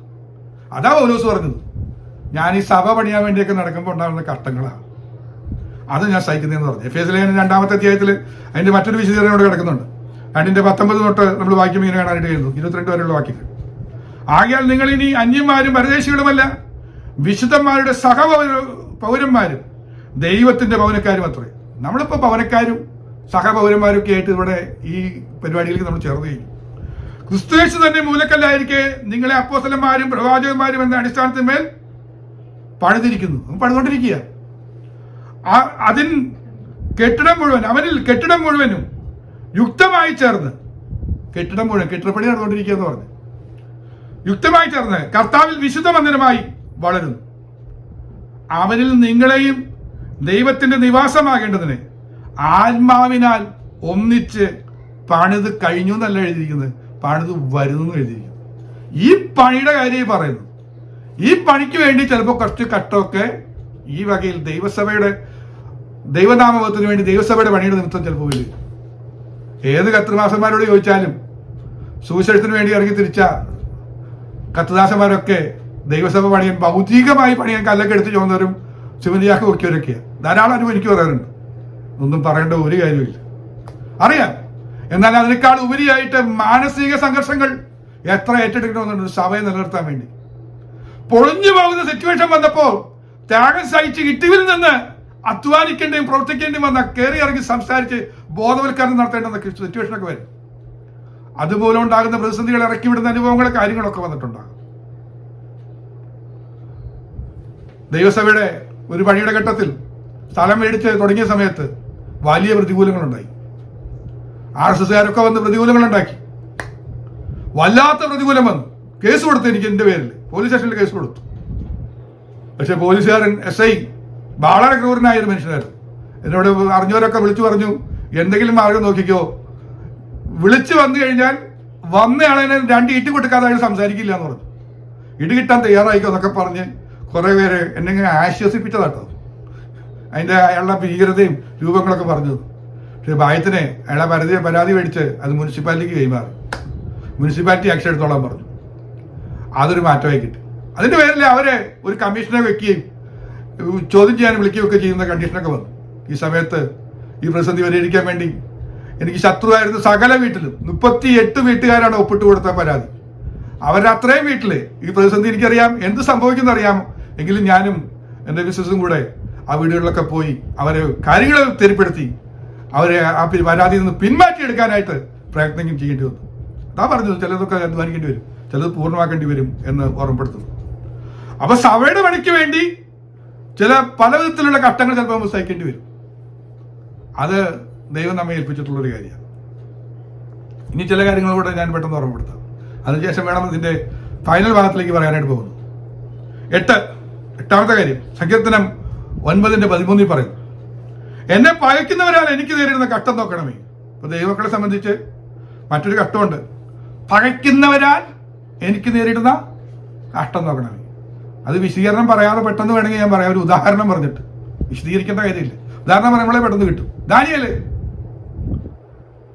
പകച്ചു. എന്താ കാരണം? അവൻ ഉന്നതനായി മാറി. 127 സംസ്ഥാനങ്ങളുടെ മേലധ്യക്ഷന്മാരിൽ പ്രധാനിയായി മാറി. അപ്പൊ ദേശാധിപതികളും മറ്റുള്ളവരൊക്കെ കൂടെ അവനെ പകയ്ക്കാൻ നോക്കി. കാരണം കണ്ടുപിടിച്ചു. എന്താ പകയ്ക്കുന്നവരാൽ തരുന്ന കഷ്ടം? എന്താ അതിന്റെ പേരാണ് ഞാൻ പറയുന്നത്. പകയ്ക്കുന്നവരാൽ തരുന്ന കഷ്ടത്തിന്റെ പേരാണ് സിംഹക്കുഴി. സിംഹക്കുഴി നിന്നെ എല്ലും തോലുമാക്കാൻ വേർതിരിക്കാൻ പറ്റുന്ന രീതിയിലേക്ക് കൊണ്ടെത്തിക്കുന്ന ചില അനുഭവങ്ങൾ, കുഴിയിൽ കൊണ്ടിടുന്ന അനുഭവങ്ങൾ. അത് പ്രവാചകന്മാർക്ക് സംഭവിച്ചിട്ടുണ്ട്. യെരമ്യാ പ്രവാചകനൊക്കെ കുഴിയിൽ കൊണ്ടിട്ട കഥയൊക്കെ നമുക്കറിയുന്ന കാര്യം. ഇതാണ് പകയ്ക്കുന്നവരാൽ ഉണ്ടാകുന്ന കഷ്ടം. വിശദീകരിക്കുന്നില്ല, സമയം മുന്നോട്ട് പോവുകയാണല്ലോ. ഞാൻ വേഗത്തിൽ പറയാം. 9ാമത്തെ കാര്യം സങ്കീർത്തനം 27:13. അപ്പൊ നമ്മളിങ്ങനെ ആലോചിക്കുകയാണ്, എന്തെല്ലാം ഘട്ടം നേരിടണമെന്ന് ചോദിച്ചിട്ട് ഇപ്പോൾ 8 പറഞ്ഞിട്ട് തീർന്നിട്ടില്ല. 9ാമത്തെ പറയാം 27:13, സങ്കീർത്തനം 27:13. ഞാൻ ജീവനുള്ളവരുടെ ദേശത്ത് യഹോവയുടെ നന്മ കാണുമെന്ന് വിശ്വസിച്ചില്ലെങ്കിൽ കഷ്ടം. നമുക്ക് ചെറിയൊരു പ്രശ്നം വരുന്നു ദൈവമക്കൾക്ക്. ഈ കഷ്ടമൊക്കെ അനുഭവിക്കുമ്പോൾ നമ്മൾ ചിന്തിക്കും, ഈ ജീവനുള്ളവരുടെ ദേശത്ത് ഞാൻ ജീവിക്കുന്നിടത്തോളം കാലം എനിക്ക് നന്മയൊന്നും കിട്ടാൻ പോണില്ലേ എന്ന് നമ്മളങ്ങ് ചിന്തിച്ചാൽ അതിന്റെ പേരിൽ കഷ്ടം അനുഭവിക്കേണ്ടി വരും. നമ്മൾ നന്മ കാണുമെന്നും കൂടെ പ്രതീക്ഷിക്കണം. ഇതാണ് എൻ്റെ ഒരു വാക്യം. അപ്പൊ നന്മ കാണും. ഒന്നുകൂടെ വ്യക്തമാക്കാൻ ഉദാഹരണം ഞാൻ പറയാം വിശദീകരണത്തിന് പകരം. ഇയ്യോബ് ഭക്തനായി ജീവിച്ചു, എല്ലാം നഷ്ടപ്പെട്ടു. പക്ഷെ ഇയ്യോബിന് ഒരു പ്രത്യാശ വന്നു. എന്റെ ദേഹം ഇങ്ങനെ ക്ഷയിച്ചാൽ ദേഹസഹിതനായി അന്യനല്ല സ്വന്തം കണ്ടുകൊണ്ട് ഞാൻ എൻ്റെ പ്രിയനെ കാണും. എനിക്ക് നന്മ കിട്ടും. ഈ സ്വപ്നത്തിൽ പ്രതീക്ഷിച്ചോ എല്ലാം ഇരട്ടിയായി കിട്ടുന്നു. ആ അനുഭവത്തിലൊന്നും ചിന്തിക്കാൻ പറ്റില്ല. കട്ട അനുഭവിക്കുക, എന്നാൽ ഇരട്ടിയായിട്ട് എല്ലാം കിട്ടും. ഞാൻ വിശദീകരിക്കുന്നില്ല, മുന്നോട്ട് പോവുക. 10ാമത്തെ വാക്യം, 10ാമത്തെ കാര്യം പറയാം. അതുകൂടെ പറഞ്ഞ് ഞാൻ സെക്ഷനാണ് നിർത്താം. 10 വിധത്തിലുള്ള ഘട്ടം. യിരെമ്യാവ് 10:19, 10:19. എൻ്റെ പരുക്ക് നിമിത്തം എനിക്ക് അയ്യോ കഷ്ടം. ദൈവമക്കളെ, പരിക്കുണ്ടാവുന്ന പറഞ്ഞു. ഉണ്ടാവുമോ? പൗലോസിനോട് ചോദിക്കണം. എനിക്കിടയ്ക്ക് പൗലോസിന്റെ ശരീരം ഓർമ്മ വരുമ്പോൾ വിഷമം തോന്നിയിട്ടുണ്ട്. കല്ല് എറിഞ്ഞിട്ട് മുഴച്ച ഭാഗങ്ങളൊക്കെ ഉണ്ടാവില്ല ഈ ശരീരത്തിൽ. കല്ല് കിട്ടിയപ്പോ സോഫ്റ്റ് പഞ്ഞി വന്ന് മുട്ടിയതൊന്നും അല്ലല്ലോ. അടിച്ച് പൊട്ടിച്ചിട്ട് പുറമൊക്കെ എങ്ങനെ ഇരിക്കണ്ടെന്ന് ഞാൻ ആലോചിക്കുക. തിണർത്ത് കിടക്കുന്നതും മുറിവുണങ്ങാത്തതും ഇങ്ങനെ ചാക്ക് തുന്നിയ പോലെ ഇരിക്കുന്ന, സ്റ്റിച്ചിടാത്ത കാരണം ഒട്ടിച്ചേർന്ന ഭാഗങ്ങളും, ഒന്ന് ചാരിയിരിക്കുമ്പോൾ വലിഞ്ഞ് തൊക്ക് വലിയുന്ന വേദനയും, ഇതൊക്കെ ആ ശരീരത്തിൽ ഉണ്ടായിരുന്നില്ലേ? നമ്മൾ വിചാരിക്കുന്ന പോലെ ഈസി ആയിട്ടായിരുന്നു ആ ശരീരം. ഇതൊന്നും കിട്ടിയിട്ടൊന്നും കുഴപ്പമുണ്ടായിരുന്നില്ലേ? ദൈവമക്കളെ, കൃപയിൽ നിൽക്കുന്നവർക്ക് ചിലപ്പോൾ പരിക്കൊക്കെ പറ്റും. അതിന്റെ വേദന ചിലപ്പോൾ മാറാതിരിക്കുമ്പോൾ ഞാൻ വിഷമിച്ചിട്ടുണ്ട്. വാഹനാപകടത്തിൽ പറ്റിയ പരിക്കിന്റെ വേദന ഇന്ന് സഹിച്ചുകൊണ്ടിരിക്കുമ്പോൾ ഞാൻ ഇടയ്ക്ക് ഓർത്തിട്ടുണ്ട്. അപ്പോഴാണ് എനിക്ക് പൗലോസിനെ ഓർമ്മപ്പെടുത്തിയത്. പക്ഷെ ആ വാഹനാപകടം വെറൊരു അപകടമായിരുന്നു. എന്തിനായിരുന്നു? എന്നെ സുവിശേഷ വേലയ്ക്ക് ഇറക്കാൻ വേണ്ടി ദൈവം ചെയ്തൊരു പദ്ധതിയായിരുന്നു. അത് ഞാൻ ഇപ്പോഴും എൻ്റെ ശരീരത്തിൽ ചൂടടയാളം എന്ന് പറഞ്ഞ പോലെ സഹിച്ചുകൊണ്ടിരിക്കുന്നുണ്ട്. 2 കൊരിന്ത്യർ 4:8 പറയുന്നു, ഞങ്ങൾ സകല വിധത്തിലും കഷ്ട സഹിക്കുന്നവരെങ്കിലും ഇടുങ്ങിയിരിക്കുന്നില്ല. കഷ്ടമൊക്കെ അനുഭവിക്കുന്നെങ്കിലും ഇടുങ്ങിയിരിക്കുന്നില്ല. ഇനിയാണ് പ്രധാനപ്പെട്ട ഭാഗത്തേക്ക് പ്രവേശിക്കുന്നത്. അടുത്ത ഏതാണ്ട് ഒരു 5-10 മിനിറ്റിൻ്റെ ഉള്ളിൽ പെട്ടെന്ന് പറഞ്ഞ് ഞാൻ ഈ വാക്കുകൾ നിർത്താം. അപ്പോൾ എന്തിനാ കഷ്ട സഹിക്കുന്നത് ഞാൻ തുടക്കം തൊട്ടേ പറഞ്ഞു. ദൈവം പ്രസാദിക്കാനും ഭാഗ്യപദവിയും കാര്യങ്ങളൊക്കെ പറഞ്ഞു. ഇതോടൊന്നും തീർന്നില്ല. ഇനി കുറച്ച് പ്രത്യാശയുടെ മറ്റു കാര്യങ്ങളും കൂടെ പറയാം. ഇതൊക്കെ എന്തിനാ ഈ റൂട്ട് വെച്ചാണ് കർത്താവ്? ഇങ്ങനെ തന്നെ വേണം, വേറെ എന്തെങ്കിലും വഴി പോരായിരുന്നെന്ന് ചോദിച്ചു കഴിഞ്ഞാൽ അതിനുള്ള മറുപടികൾ ചിലത് പറയാൻ പോവാം കേട്ടോ. 2 കൊരിന്ത്യർ 1:6 വാക്യം. ഞങ്ങൾ കഷ്ടം അനുഭവിക്കുന്നു എങ്കിൽ അത് നിങ്ങളുടെ ആശ്വാസനും രക്ഷയ്ക്കുമാകും. എല്ലാവരും കൃപയെ വരണമെങ്കിൽ നമ്മൾ കുറച്ച് കഷ്ടം സഹിക്കണം. കഷ്ടത്തിൽ പതറാതെ നമ്മൾ നിലനിൽക്കണ കാണുമ്പോൾ നമ്മളെ ആശ്വസിച്ച ആശ്വാസമൊക്കെ ഉണ്ടെങ്കിൽ അത് മറ്റുള്ളവർക്ക് പറഞ്ഞു കൊടുക്കാൻ പറ്റും. പ്രതിസന്ധിയോട് കടന്നു പോയാലാണ് പറയാൻ പറ്റുള്ളൂ.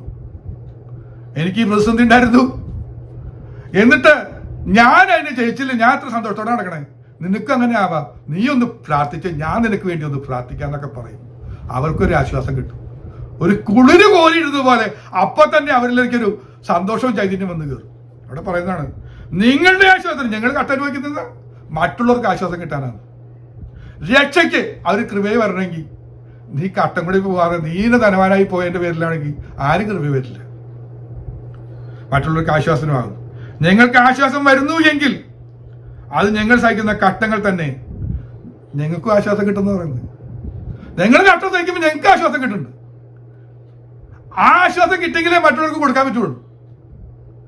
അവർക്ക് ആശ്വാസം കിട്ടിയാലാണ് അവർ രക്ഷയിലേക്ക് വരുള്ളൂ. മനസ്സിലായി പ്രതീക്ഷിക്കുകയാണ്.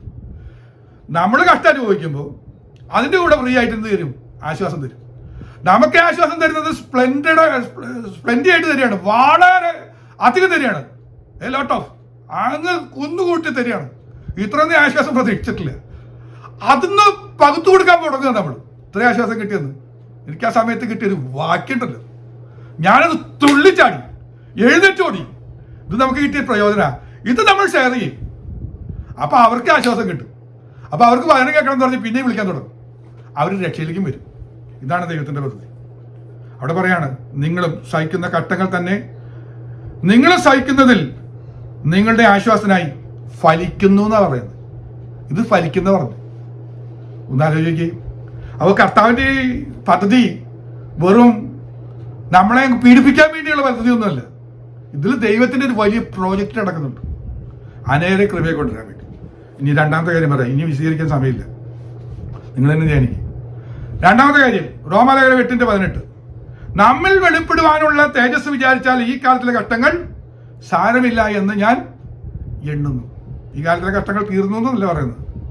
അത് സാരമൊന്നുമില്ല, ഇതൊന്നാണ് അത്ര വലിയ കാര്യം. കാരണം എന്താ അറിയോ?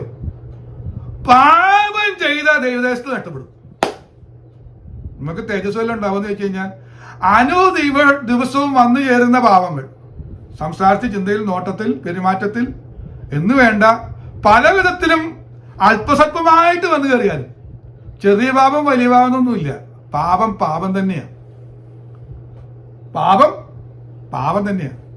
അപ്പോ തേജസ് മുഴുവൻ പോയി പാപം ചെയ്തിട്ട്. നിന്നെ പിന്നെ എങ്ങനെയാണ് തേജസ്സിലേക്ക് അനേക പുത്രന്മാരുടെ കൂടെ നിന്നെ ഉൾപ്പെടുത്താൻ പറ്റുന്നത്?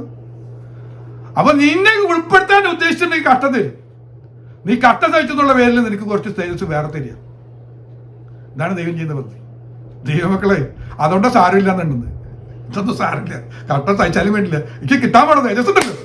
ഇല്ലെങ്കിൽ ഒന്നും ഉണ്ടാവില്ല. അവിടെ ചെല്ലുമ്പോ ഞാൻ നിന്നയ്ക്കും അപമാനത്തിനുമായി പോവും. എനിക്കതുകൊണ്ട് മാറ്റം വേണം. അതാണ് ഞാൻ ആഗ്രഹിക്കുന്നത്. അതുകൊണ്ട് സാരമില്ല എന്ന് എണ്ണാൻ പറ്റിയത്. ഇനി ഞാൻ വിശദീകരിക്കുന്നില്ല. അടുത്തത് 1 പത്രോസ് 4:19 വാക്യം. മൂന്നാമത്തെ കാര്യം, അതുകൊണ്ട് ദൈവ ഇഷ്ടപ്രകാരം കട്ട സഹിക്കുന്നവർ നന്മ ചെയ്തുകൊണ്ട് തങ്ങളുടെ പ്രാണനെ വിശ്വസ്തനായ സൃഷ്ടാവിൽ വരമേൽപ്പിക്കുന്നു. ഇപ്പൊ ഞാൻ ആ പദം ഒന്നുകൂടെ എടുത്തു പറയട്ടെ. ദൈവ ഇഷ്ടപ്രകാരം കട്ടം, അത് മനസ്സിലായെന്ന് ഞാൻ പ്രതീക്ഷിക്കുകയാണ് ഈ പറഞ്ഞോട് കൂടുതൽ. ഒന്ന് ഞാൻ പറഞ്ഞു, അയ്യോ കട്ടമുണ്ട്, ദൈവ ഇഷ്ടപ്രകാരമുള്ള കട്ടമുണ്ടെന്ന് ഞാൻ പറഞ്ഞത് മറന്നു പോയിട്ടില്ല എന്ന് പ്രതീക്ഷിക്കുകയാണ്.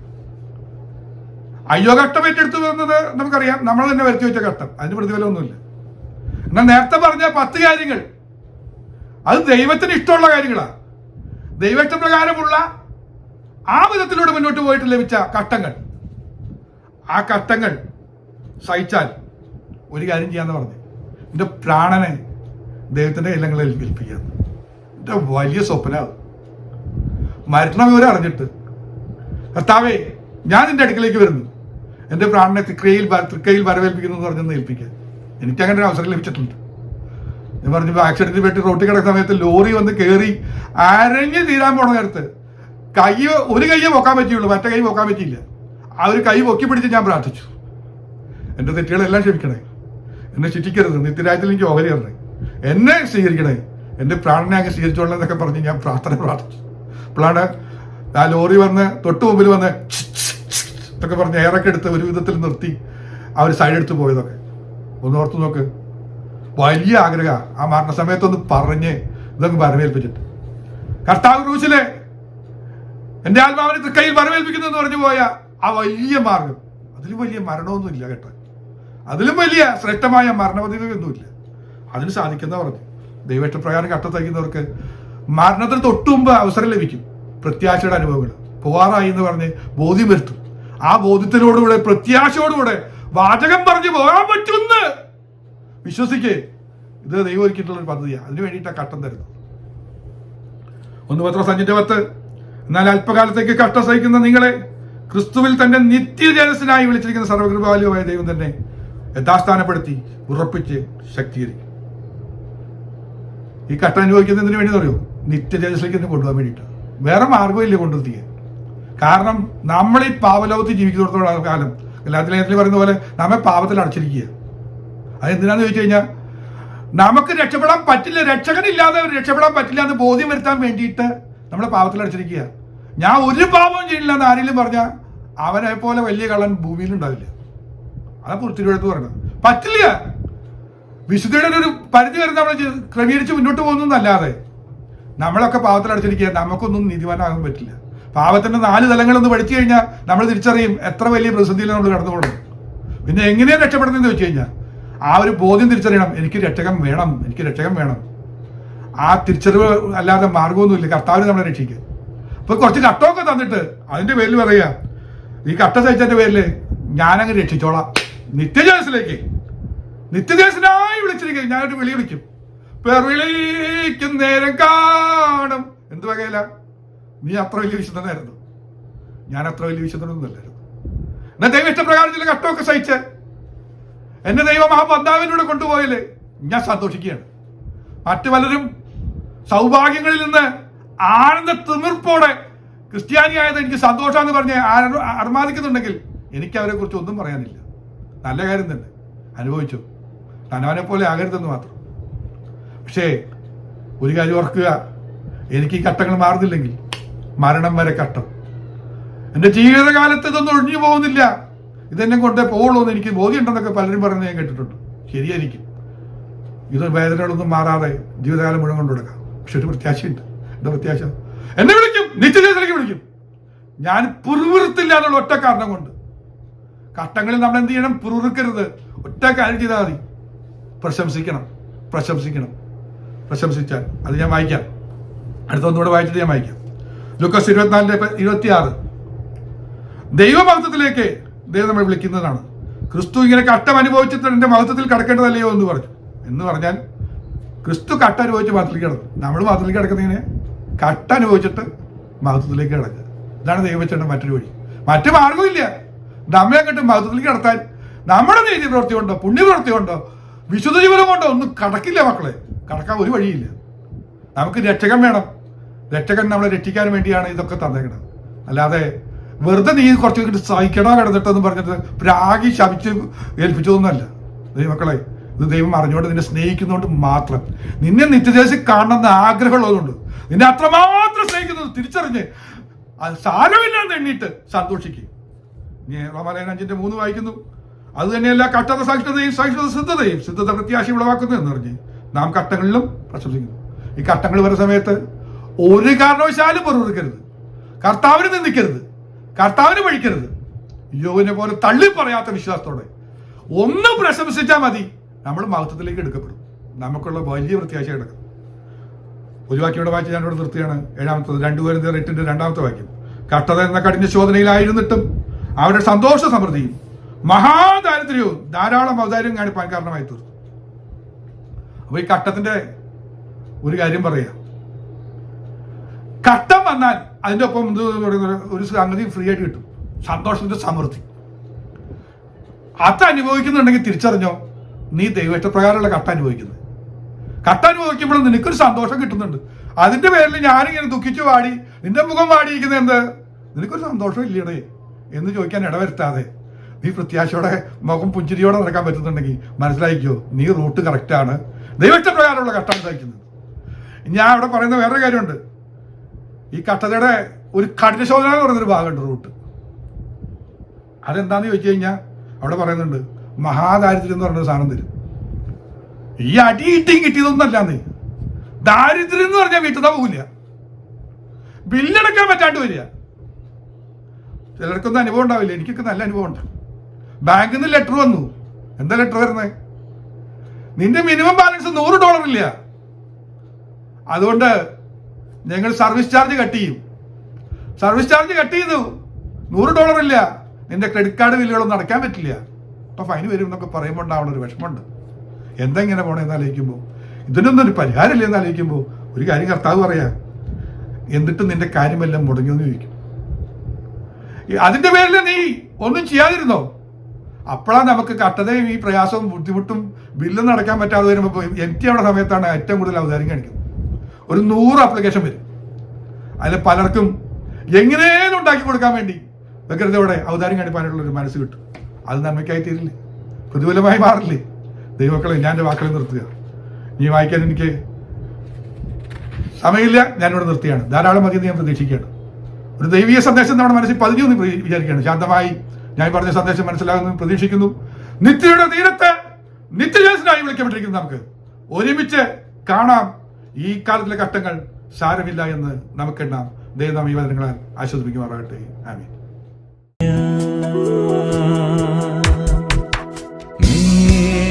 നേത്രങ്ങൾ